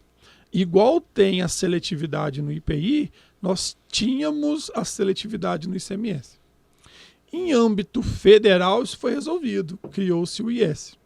Em âmbito estadual, isso não foi resolvido, porque não criou um tributo seletivo estadual. Então, aí a gente tem, você citou o setor de alimentos, para mim, por conta disso, temos aí essa dificuldade que podemos ter dentro dos alimentos. E aí essa lógica que a gente chama de... Nós tínhamos vários IVAs, né? E aí agora nós vamos ter uma quantidade menor de IVAs, e aí é o IVA dual. A Alemanha tentou usar esse IVA dual um tempo. E a necessidade do dual, para mim, é clara, né? Estados e municípios e tal. É um formato europeu o IVA dual, na verdade, né? Um formato compatível com os países europeus, né? É assim, Felipe, eu vejo com bons olhos em alguns aspectos, em outros não. Você pega hoje, eu tive um período de atuação profissional prestando serviços a instituições financeiras. Então você imagina 5.500 municípios, cada um com uma legislação específica de ISSQN no aspecto de prestação de serviços e tomar serviços também, né? Temos a Lei Complementar 116 de 2003, que dá o norte, lei complementar, só que cada município tem, no formato atual, a sua autonomia para legislar a respeito.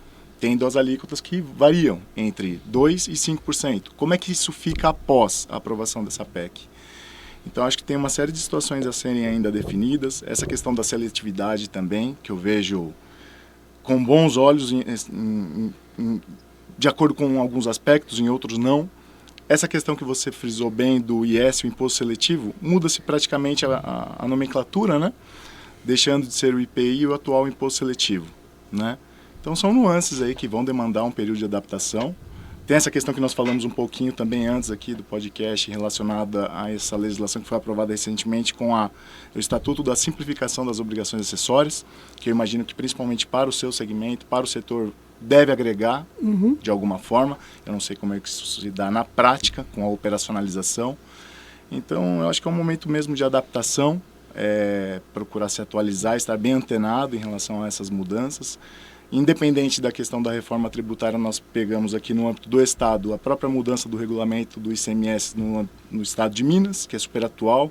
Você, inclusive, tem publicado bastante conteúdo a respeito, né?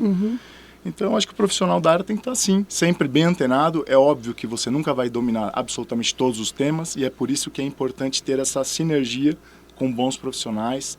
Divulgar esse conteúdo é importante para o empresariado, é importante para os profissionais da área. Eu vejo isso com ótimos olhos, assim. Essa questão da simplificação da obrigação acessória e essa nova lei complementar me traz um pouco de clareza, talvez, né? No sentido de que eu estava preocupado em relação ao rumo que a regulamentação desse IBS, dessa CBS, iria perseguir, né? Porque eu falo muito isso que o governo ele terceiriza para o fisco muita coisa que talvez seria uma função dele, como a função de partilhar o ICMS entre os estados, a função de pegar parte do ICMS e mandar para o município. Algumas coisas são terceirizadas através das obrigações acessórias para o contribuinte. E aí você vê uma lei complementar dessa, ou seja, o Congresso empurrando o Executivo, você agora tem uma obrigação institucional, né, por lei complementar, de desburocratizar, de simplificar a obrigação acessória.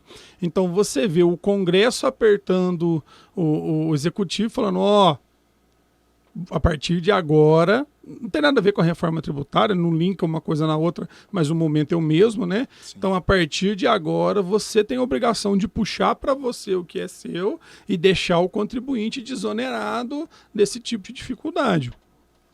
Então, eu vejo um início de um movimento nesse caminho que totalmente combina com o movimento da reforma tributária, né? E isso, repito, me traz um certo até afago, né? E felicidade, né? De que acreditar que realmente a gente vai ter uma desburocratização. Como a gente contextualizou um pouco antes, eu acho que a desburocratização ela deve e vai acontecer, mas ela tem limite, né? O limite é a necessidade extrema, talvez, de uma burocracia, que foi aí o que a gente discutiu de evolução tributária e tal. Mas eu fico animado vendo uma coisa dessa. Eu queria também ter a sua opinião, até por conta desse viés fiscal, contábil. Você acha que é compatível uma comparação entre esse novo Conselho Federativo que vai gerir toda a arrecadação do IBS, no caso, ICMS, Estado e ISS-QN, você acha que há compatibilidade do formato do atual do comitê gestor das empresas optantes do Simples Nacional? Eu acho que é igual. A ideia é a mesma, não é? Eu acho que a ideia é a mesma. A ideia é a mesma. A ideia é a mesma. O comitê lá do Simples, ele foi muito mais atuante no início, porque era necessário. Simples era uma coisa nova, precisava ser regulamentada. Ele chegou atropelando tudo, atropelou o PIS/COFINS, atropelou o IPI, veio de cima para baixo impondo ordens, então precisava regulamentar muita coisa, como emitir uma nota, o que destacar, o que não destacar e por aí vai. Então, no início, ele teve um trabalho bem árduo, né? Aí, para mim, também tá um pouco nebuloso ainda na reforma. Quais são as responsabilidades desse Conselho Federativo, né? Se é só financeiro, se é só arrecadar e dividir, ou se é fiscalizador, se é obrigação acessória, e a gente ainda não sabe isso. Se ele for um conselho que é responsável por controlar e gerir obrigações acessórias e arrecadação, para mim ele é uma mistura do Conselho Gestor com o CONFAS. Perfeito. Entendeu? Sim. Aí sim. Não, ele vai ser, o CONFAS vai continuar existindo e ele vai ser só arrecadatório. Aí eu já não sei até onde isso vai caminhar, sabe? Vai demandar bastante adaptação, a exemplo do que foi o E-Social. Foi uma loucura no começo para vocês, nessa questão da implementação do E-Social. Mas eu acho que com o passar dos meses, enfim, a cada ano os profissionais eles vão ali se moldando, se adaptando, mas tem muita dúvida, né? Exatamente por isso que eu te fiz essa pergunta também, porque eu acho que é bem compatível, pelo menos de acordo com o texto atual. Agora, se isso vai se solidificar com uma eventual aprovação dessa PEC, ainda não se sabe, né? Pois é. Então, eu acho que o nosso trabalho de acompanhamento, de representatividade em relação às casas do Congresso, ele está só começando. Verdade. Ele vai começar com a PEC, depois vai vir as leis complementares, vão vir as leis ordinárias, vão vir a regulamentação disso. Em cada dispositivo que vem, a gente tem que discutir. E eu acho que a gente precisa de concentração. Eu estou vendo muita matéria falando de tributar lucro acumulado, tributar dividendo, que o imposto de renda... Não é hora de discutir. A reforma do imposto de renda ainda vai vir. Exato. Nem começou, nem se discutiu uma proposta de... Entendeu? Vamos resolver essa agora, vamos resolver o consumo, vamos ajustar, porque senão eu vou gastar energia discutindo imposto de renda e vou deixar de discutir IBS. Exato. E aí eu vou deixar de pressionar o Congresso para regulamentar o IBS de uma forma que seria a melhor forma possível, ou a forma de... Acho que não existe melhor ou pior, existe a forma mais representada, não é isso? Perfeito. Então a gente agora tem que ter mais representatividade e eu peço foco nesse sentido, né? Vamos focar agora no A, no B, no C, para depois ir no D. Sim. Se eu começar a discutir o D e deixar o A sem discutir, eu não vou ter... São temas da mesma complexidade, inclusive, né? Pois é. Então assim, estão começando a atropelar, né? E isso me preocupa. Eu sei que vai vir, logo após essa reforma, alterações no Simples. Tem que ter alterações no Simples. Dentro do Simples tem PIS, COFINS, ICMS, ISS. Tem que ter IBS, CBS. O que vai alterar? Sei que vai ser aproveitado uma discussão de lei complementar para alterar o Simples, para aproveitar, vai aumentar o limite, não vai? Tudo isso, eu sei que isso vai ser discutido. Logo depois, nós vamos ter discussões, né, de regulamentação desses tributos. Então, essa questão dos impostos diretos aplicáveis sobre renda e patrimônio é um bloco seguinte. Isso. Esse é o ponto. E esse sobre renda, o sobre renda vai ser um negócio no Congresso massivo. Sobre patrimônio, que a gente tem TCD e tem PVA, né?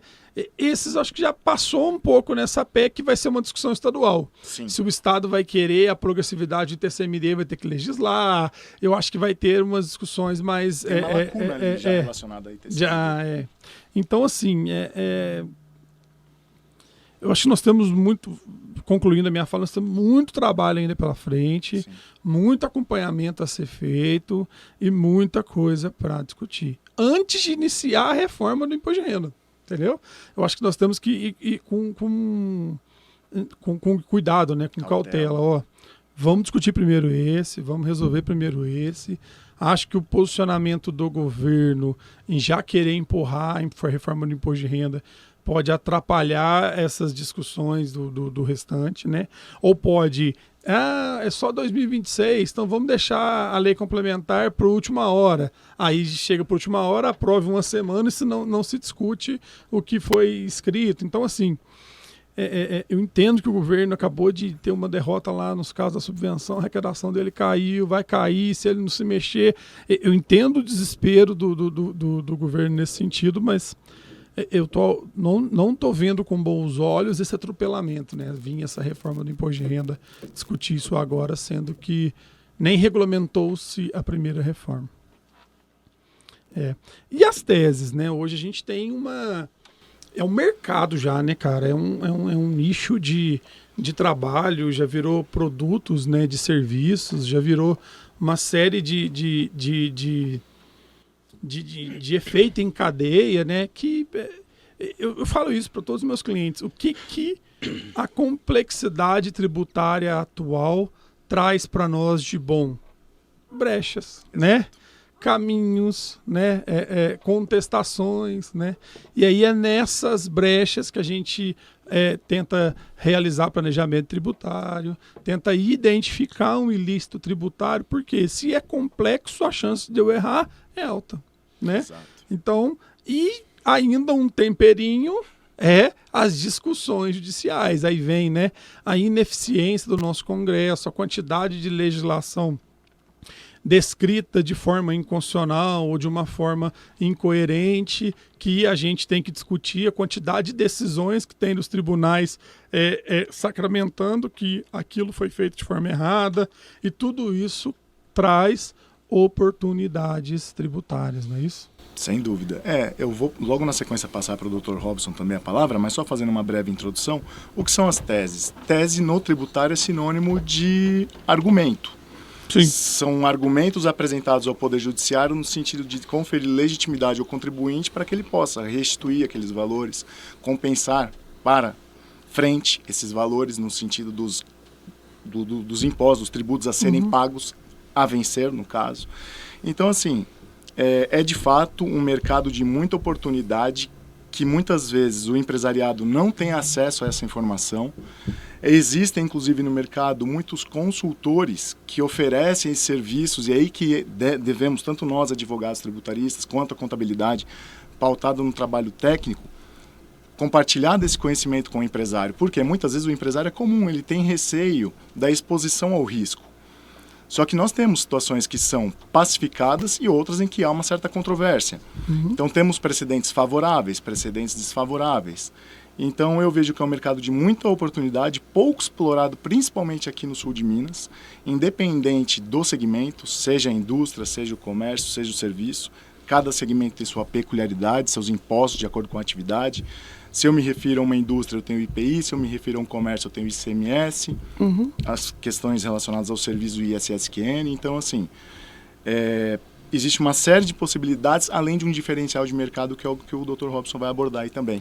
E por que existe, e aí até para a gente esclarecer pro espectador de maneira geral, por que existe a tese já, vamos lá, sinal verde, vermelho, amarelo, né? A tese que já é pacificada, a tese que ainda não é. Por que essa demora de decisões, né? Por que existe modulações, né? Se eu entrei com um direito ou com uma ação antes da data X, eu volto 5 anos, se eu não entrei, eu não volto. Você consegue, eu sei que não é simples, mas resumir para nós quais são essas diferenças, até para o cara... Porque hoje as empresas, elas são, talvez, dependendo do setor, elas são bombardeadas por gente oferecendo esse tipo de coisa, né? Exato. E aí o empresário fica perdido. Peraí, o que é isso? O que é aquilo, né? O que eu posso, o que eu não posso? Aí que consegue dar uma... Exato, porque qual é a estrutura do Poder Judiciário? Nós temos as Cortes Superiores, então temos ali o Supremo Tribunal Federal e o STJ, Superior Tribunal de Justiça. Temos os tribunais de justiça e os TRFs e os juízes de primeira instância. Quando eu falo de matéria tributária, eu me sinto extremamente seguro quando eu já tenho ali em repetitivo de controvérsia no âmbito do STJ, por exemplo, uma decisão favorável ao contribuinte. Então, por exemplo, aquelas questões relacionadas às teses previdenciárias, limitação das contribuições de terceiro do Sistema S, aqueles 5.8 que são aplicáveis sobre a folha de pagamento da empresa optante pelo lucro real ou pelo presumido.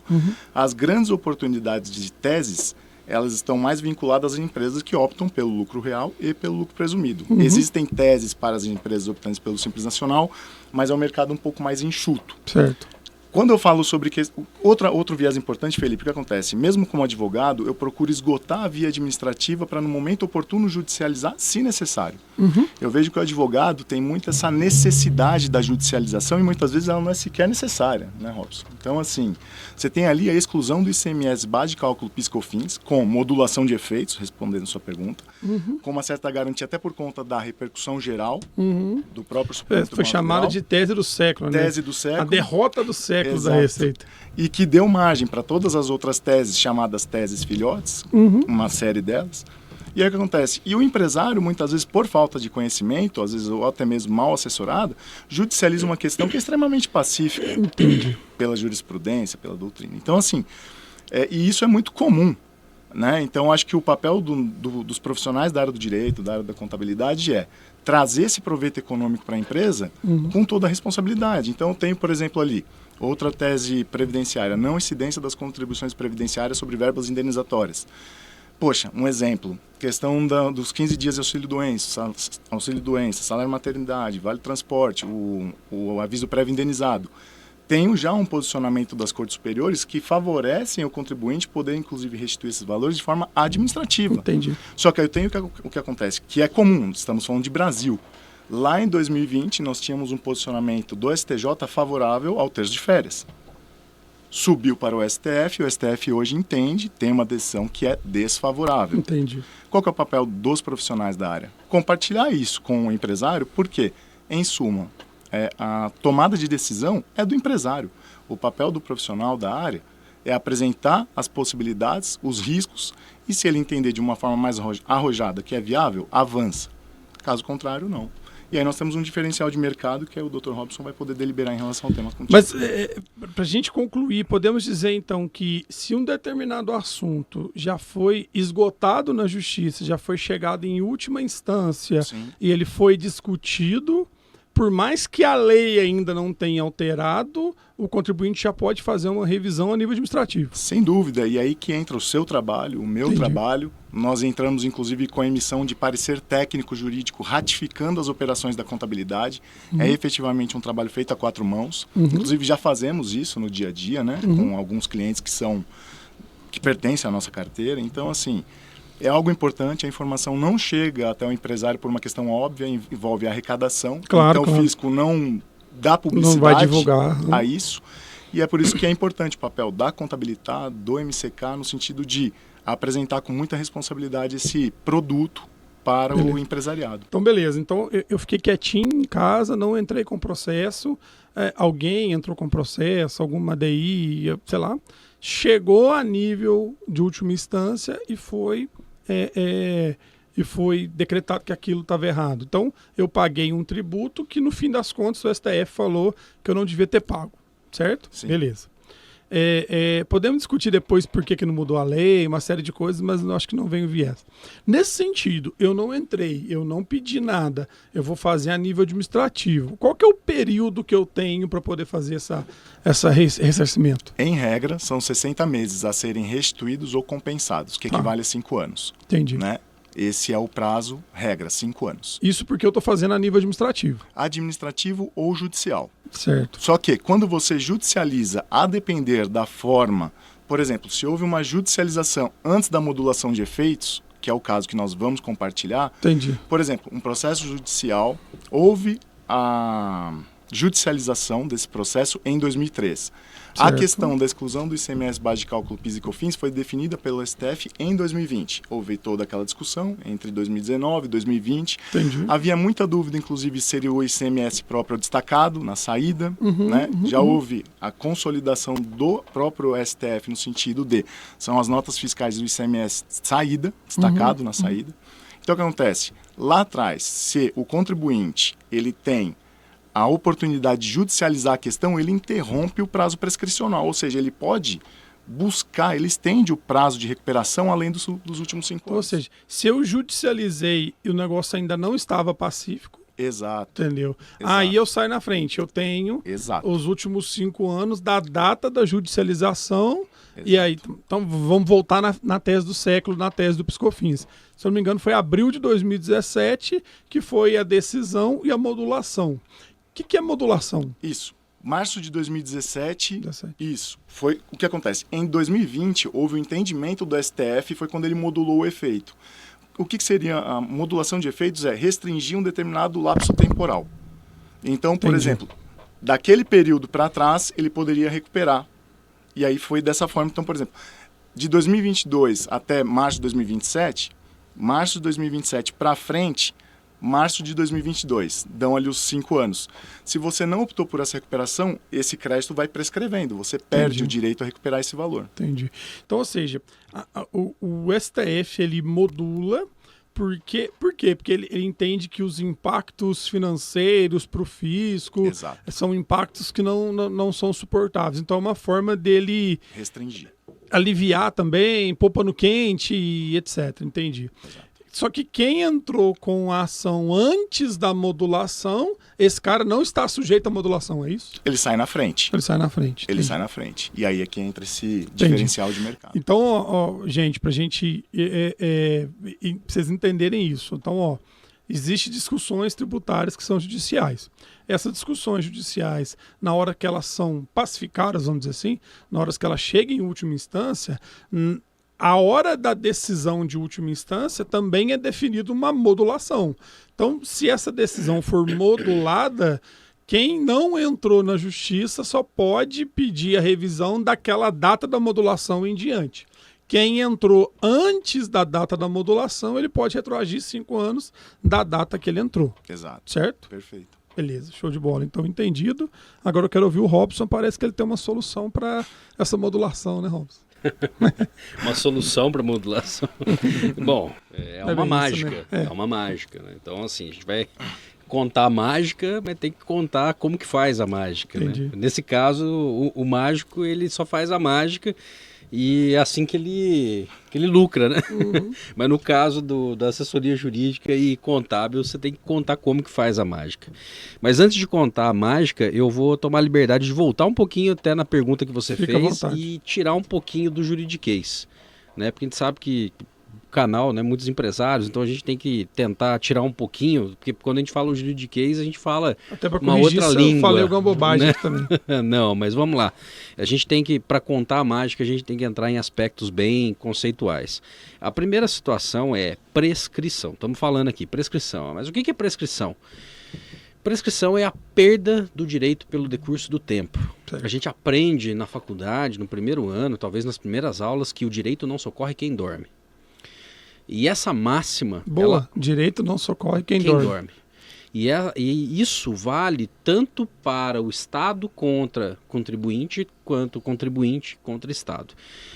Até criminalmente, né? O Estado, se ele não conseguir punir um criminoso dentro de um determinado período de tempo pré-determinado dentro do Código Penal, o Estado perde o direito de punir, de processar.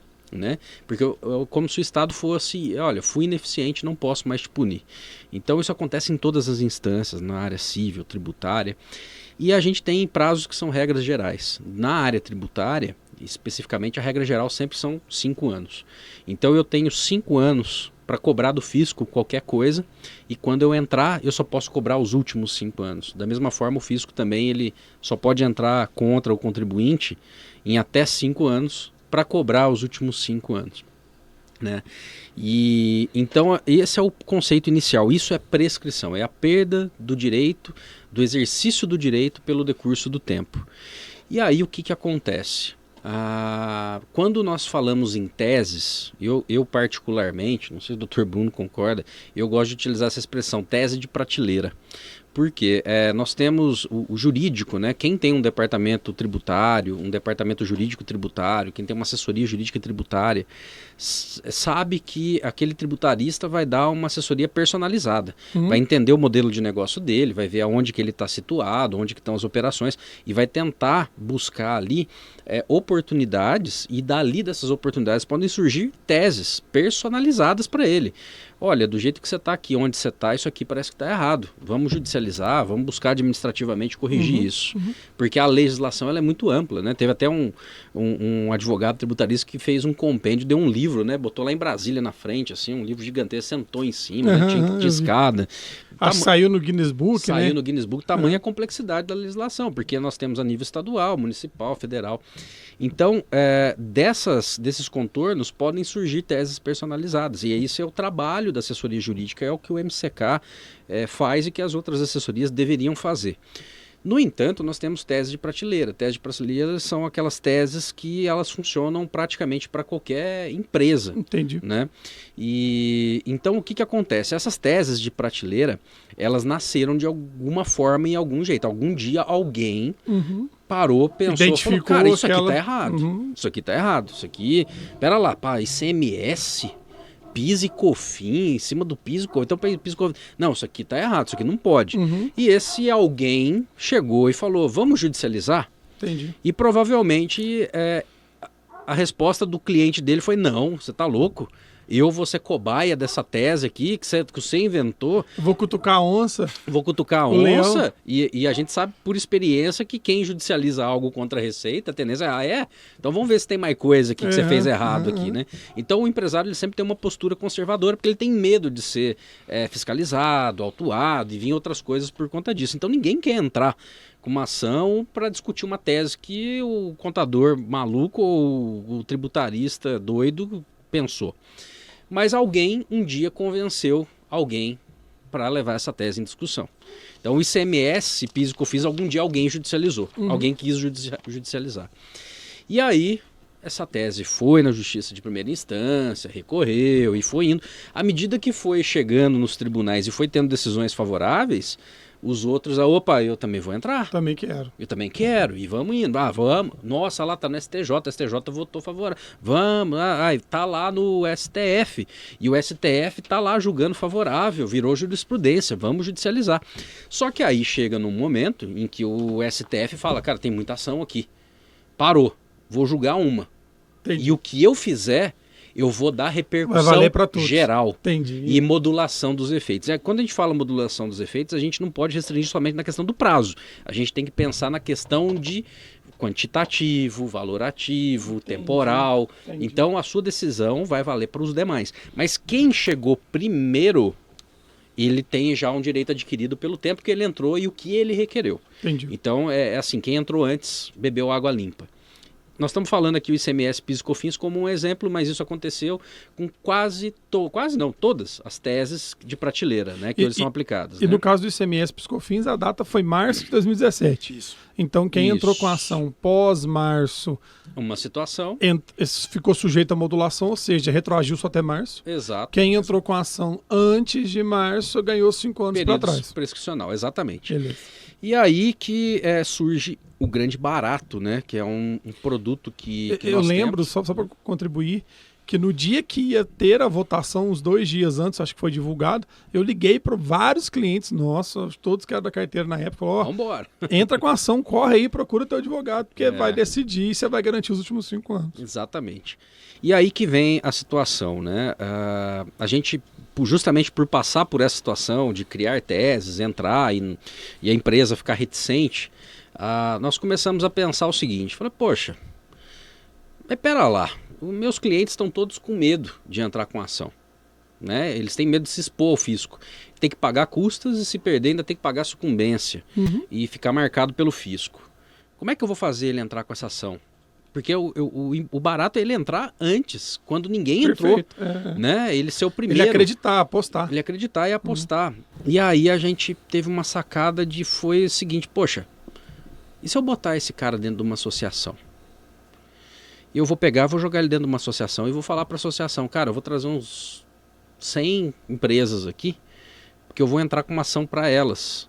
Você deixa eu entrar com a ação para você? Uma ação coletiva. Uma ação coletiva. E aí a associação, pô, você vai trazer 100 aqui para mim? Não, bora, pode entrar e eu dou procuração para você, você entra com a ação para mim.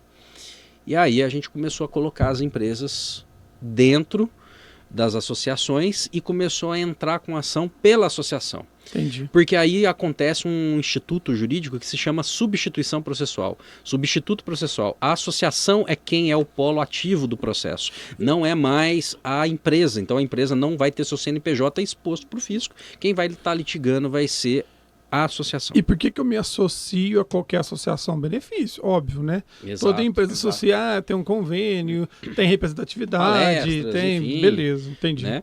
Esse é um dos benefícios dessa Os ação. benefícios são as ações Você trouxe judiciais. um benefício a mais para a associação que fez com que ela tenha mais associados. Perfeito. Entendi. E aí o que acontece, né? A partir do momento que eu jogo ele ali, eu blindei ele. Então o empresário ficou encorajado. Pô, beleza, não vou aparecer pro fisco, então vamos entrar.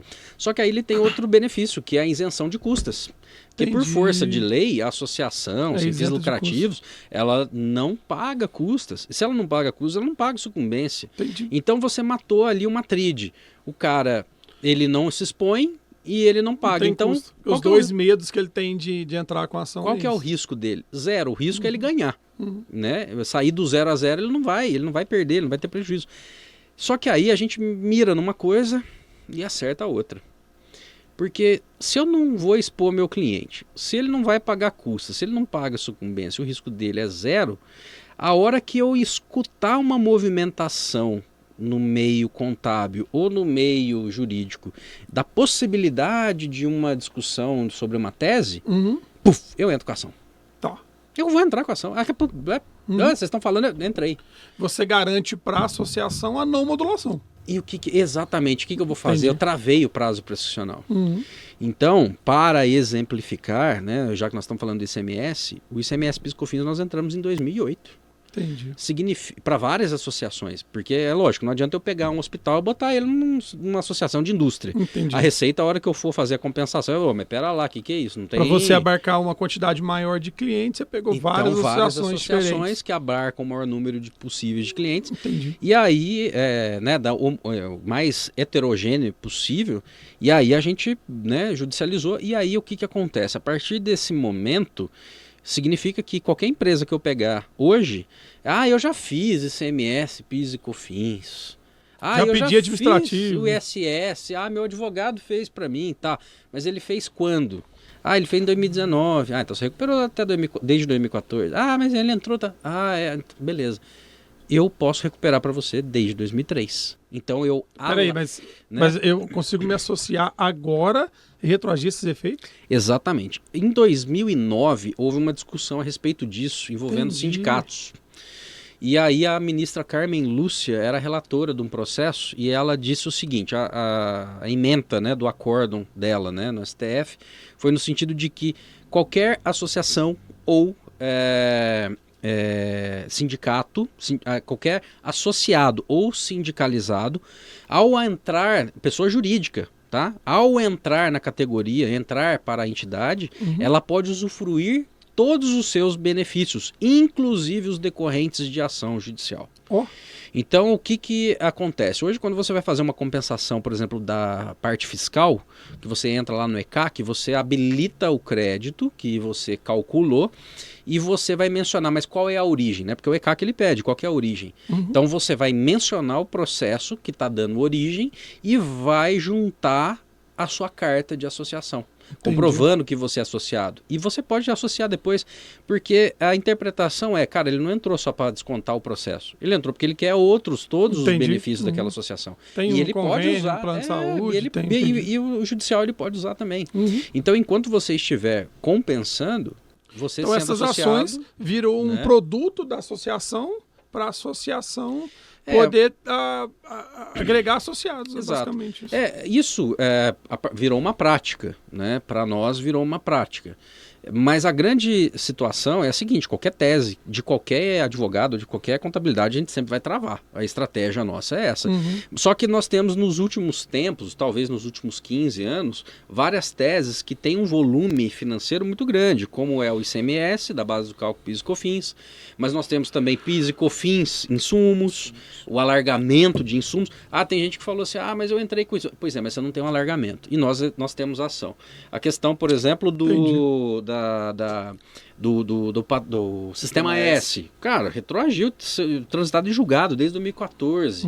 Né? A maioria das ações propostas por volta de 2010. Então, as principais teses dos últimos 10, 15 anos, nós já temos judicializado. Aí o cara vai falar, mas eu tenho processo. Fala, cara, desiste do processo, entra comigo administrativo, porque eu já ganhei. Eu vou comprar. Nem nada disso que nós estamos falando aqui é para entrar na justiça. Tudo que nós estamos falando aqui a ação já existiu, já ganhou. Eu vou dar um exemplo prático. Nós pegamos um cliente nosso que nós entramos com... Ele só teve a coragem de realmente enfrentar a questão judicialmente em 2019. É um hospital. Nós entramos para ele em 2019 com o ICMS, PIS e COFINS, recuperamos 1,5 milhão para eles, né? Perto de 1,5 milhão. O que aconteceu? A limitação nossa como escritório, ou como qualquer assessoria jurídica, pode ser o maior escritório do Brasil, maior assessoria contábil, maior contabilidade, ele só iria conseguir retroagir os últimos 5 anos. Do cálculo deu 1,5 milhão. Aí a gente pegou e falou, cara, mas a gente tem uma ação coletiva, você quer tentar? Vamos lá, eu ponho você? Cara, deu mais 4,5 milhões. Olha. Então você vê o alargamento você alarga o tempo, do tempo e quanto que você pode. Aí você estende o direito do contribuinte, você pega o direito que a associação ganhou para os seus associados, estende ao contribuinte. Por isso que você falou que mirou numa coisa e acertou na outra, porque assim, não tinha como ter essa ideia na época, porque entrou com a ação na época, não sabia se ia ganhar. Mas, e também parece que foi 2009 que você falou que teve a decisão depois, né? Isso. Então, assim, é bem legal. Virou bem um produto e não adianta, você pode falar assim, já fiz ICMS, PIS, COFINS, já fiz. Você fez. Você não tem o tempo que nós temos. Então, você pode continuar com o seu advogado, pode continuar com a assessoria tributária, pode continuar com a tua contabilidade, não tem problema nenhum. O nosso time de contadores e os nossos parceiros, o que eles vão fazer? Eles vão puxar os dados do ECAC, vão cruzar os seus SPEDs com as nossas teses e apresentar um cálculo baseado no alargamento que nós temos. Entendi. Então, é uma chance de capitalização muito grande para as empresas. E aí, então, a homologação desse crédito, ele se dá como se o contribuinte tivesse entrado com uma ação e ganhado. Perfeito. Então eu vou pegar a decisão, a sentença, vou levar na Receita, vou homologar o crédito, a Receita vai me responder, falar, pode compensar, tá aqui o número do crédito, e aí eu faço as decompras e compenso. Exato. E aí entra uma coisa aqui, né? A gente já conversou muito sobre isso, você sabe muito bem da validade desse projeto, né, de como ele tem sustentabilidade, mas para você ter uma ideia, a gente tem um atestado de competência técnica que é pedido, solicitado para as empresas depois da operação, e já foi feito isso para Volkswagen, Petrobras, para Ambev e várias empresas. E eu guardo muito na página 49, para quem que foi feito esse trabalho? A Associação dos Auditores da Receita Federal. Então, você fala assim, poxa, os caras fizeram esse trabalho para eles. Os auditores da Receita Federal, que eles vão falar que está errado, entendi, né? Que faz errado, bacana, então não tem. Bacana. O empresário que está nos ouvindo, né, fica aí uma oportunidade de recuperação de crédito extremamente interessante. E aí, para procurar vocês, redes sociais? Quais são as redes sociais de vocês? A gente está no Instagram, né, no @MCK Advogados, no LinkedIn também, né, LinkedIn.com/MCK Advogados, e no nosso site www.mckadvogados.adv.br, e lá tem todas as informações, todo o produto, nosso vídeo institucional, a gente explica, a gente tem muito conteúdo sobre essa situação também, desse que a gente vende como um produto, e o mais legal também desse produto, inclusive, Felipe, é que ele é um produto que é desvinculado, então a empresa, o empresário não paga para ver, então ele não precisa assinar um contrato com o escritório, não precisa ser cliente do escritório, ele simplesmente confere para nós uma procuração eletrônica, a gente devolve para ele os cálculos, e depois ele decide se ele quer ou não fechar para compensar ou não. Entendi. Olha que bacana. E esse mercado de revisão tributária, de teses tributárias com a reforma, vocês acham que ele vai acabar? Catapultar. Vai ter muito. Vai catapultar. O que vai surgir de tese decorrente disso. Eu também penso assim, porque tem muita coisa. É claro que a gente não viu ainda as normas que vão regulamentar, mas a PEC deixou muito buraco, na minha opinião, muita coisa. Crédito de PIS e COFINS, saldo credor não tem onde compensar, saldo de IPI não tem onde compensar, ST que eu paguei do estoque não tem o que fazer com eles. Muita coisa ficou um buraco. Assim, eu acho que vai gerar discussões. Nós estamos falando de ICMS, PIS e COFINS agora, em 2023, que modulou em 2019, 2017. Mas, enfim, mas isso aí já está desde 1966. Então, olha só, os resquícios. O problema é que vai ser o seguinte, daqui 80 anos vai estar surgindo teses ainda em decorrência dessa mudança. Tem razão. Só que o mais importante que vai acontecer é igual na época da URV, né, que surgiu, que teve uma transferência e surgiu muita coisa, vai surgir agora com esse período de transição. Esse período de transição vai surgir muita tese. A lei do PIS/COFINS é de 2002, A gente está em 2023 discutindo uma tese de PIS/COFINS. Então, nesse ponto eu concordo, porque essa virada agora tem até 2032 a transição. 2033 já é reforma full, vamos pensar assim.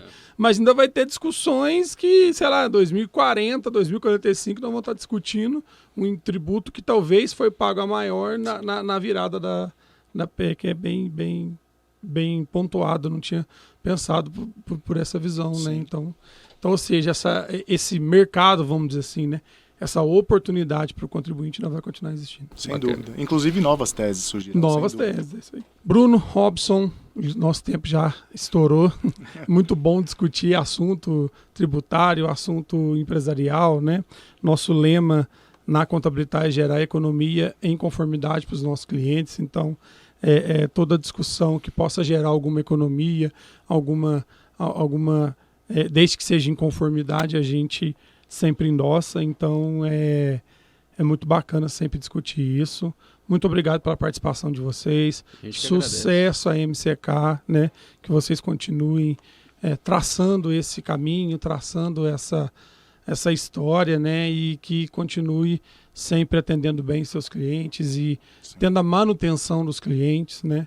Porque isso é importante para nós. Sem dúvida. Tem que deixar a porta da frente aberta e a de trás fechada, né? É isso aí. E que a nossa parceria também, viu, Felipe? Eu agradeço pelo convite, pela oportunidade de falar sobre tudo isso e que a nossa parceria só floresça, cresça e a gente tem essa reciprocidade de entender, igual você falou, gerar economia em conformidade. O trabalho nosso é fazer conformidade, né? Então, isso aí. A gente quer somente semear isso e trazer isso para o maior número de pessoas possível, né? Bacana demais. Beleza? E que a gente fique pequeno, né? Perto de vocês e vocês têm que procurar um parceiro maior. Brincadeira. Não, nós vamos fazer um M&A. Vamos fazer um M&A, fusão. Não, brincadeira. Então, obrigado mesmo, viu? Eu sei que o maior recurso de cada um de nós é o tempo. E vocês despenderam um pouco de tempo. O celular deve estar vibrando aí. Eu sei porque o meu tá, né? Mas isso é um recurso valioso, né? Que a gente disponibiliza. Muito obrigado mesmo. Valeu, Felipe. Pessoal, então, encerramos agora mais um episódio do Contabilidade Cash. Lembrando que esse episódio vai estar no Spotify, vai estar no YouTube. Curtem, compartilhem, né? Mande para os amigos, mande para o empresário, manda para alguém que tem uma tese lá que talvez não tenha aproveitado, né? Vamos divulgar essa informação, porque informação é dinheiro, né? E o objetivo nosso aqui nesse podcast é poder levar informação ao empresário. Bacana. Até a próxima.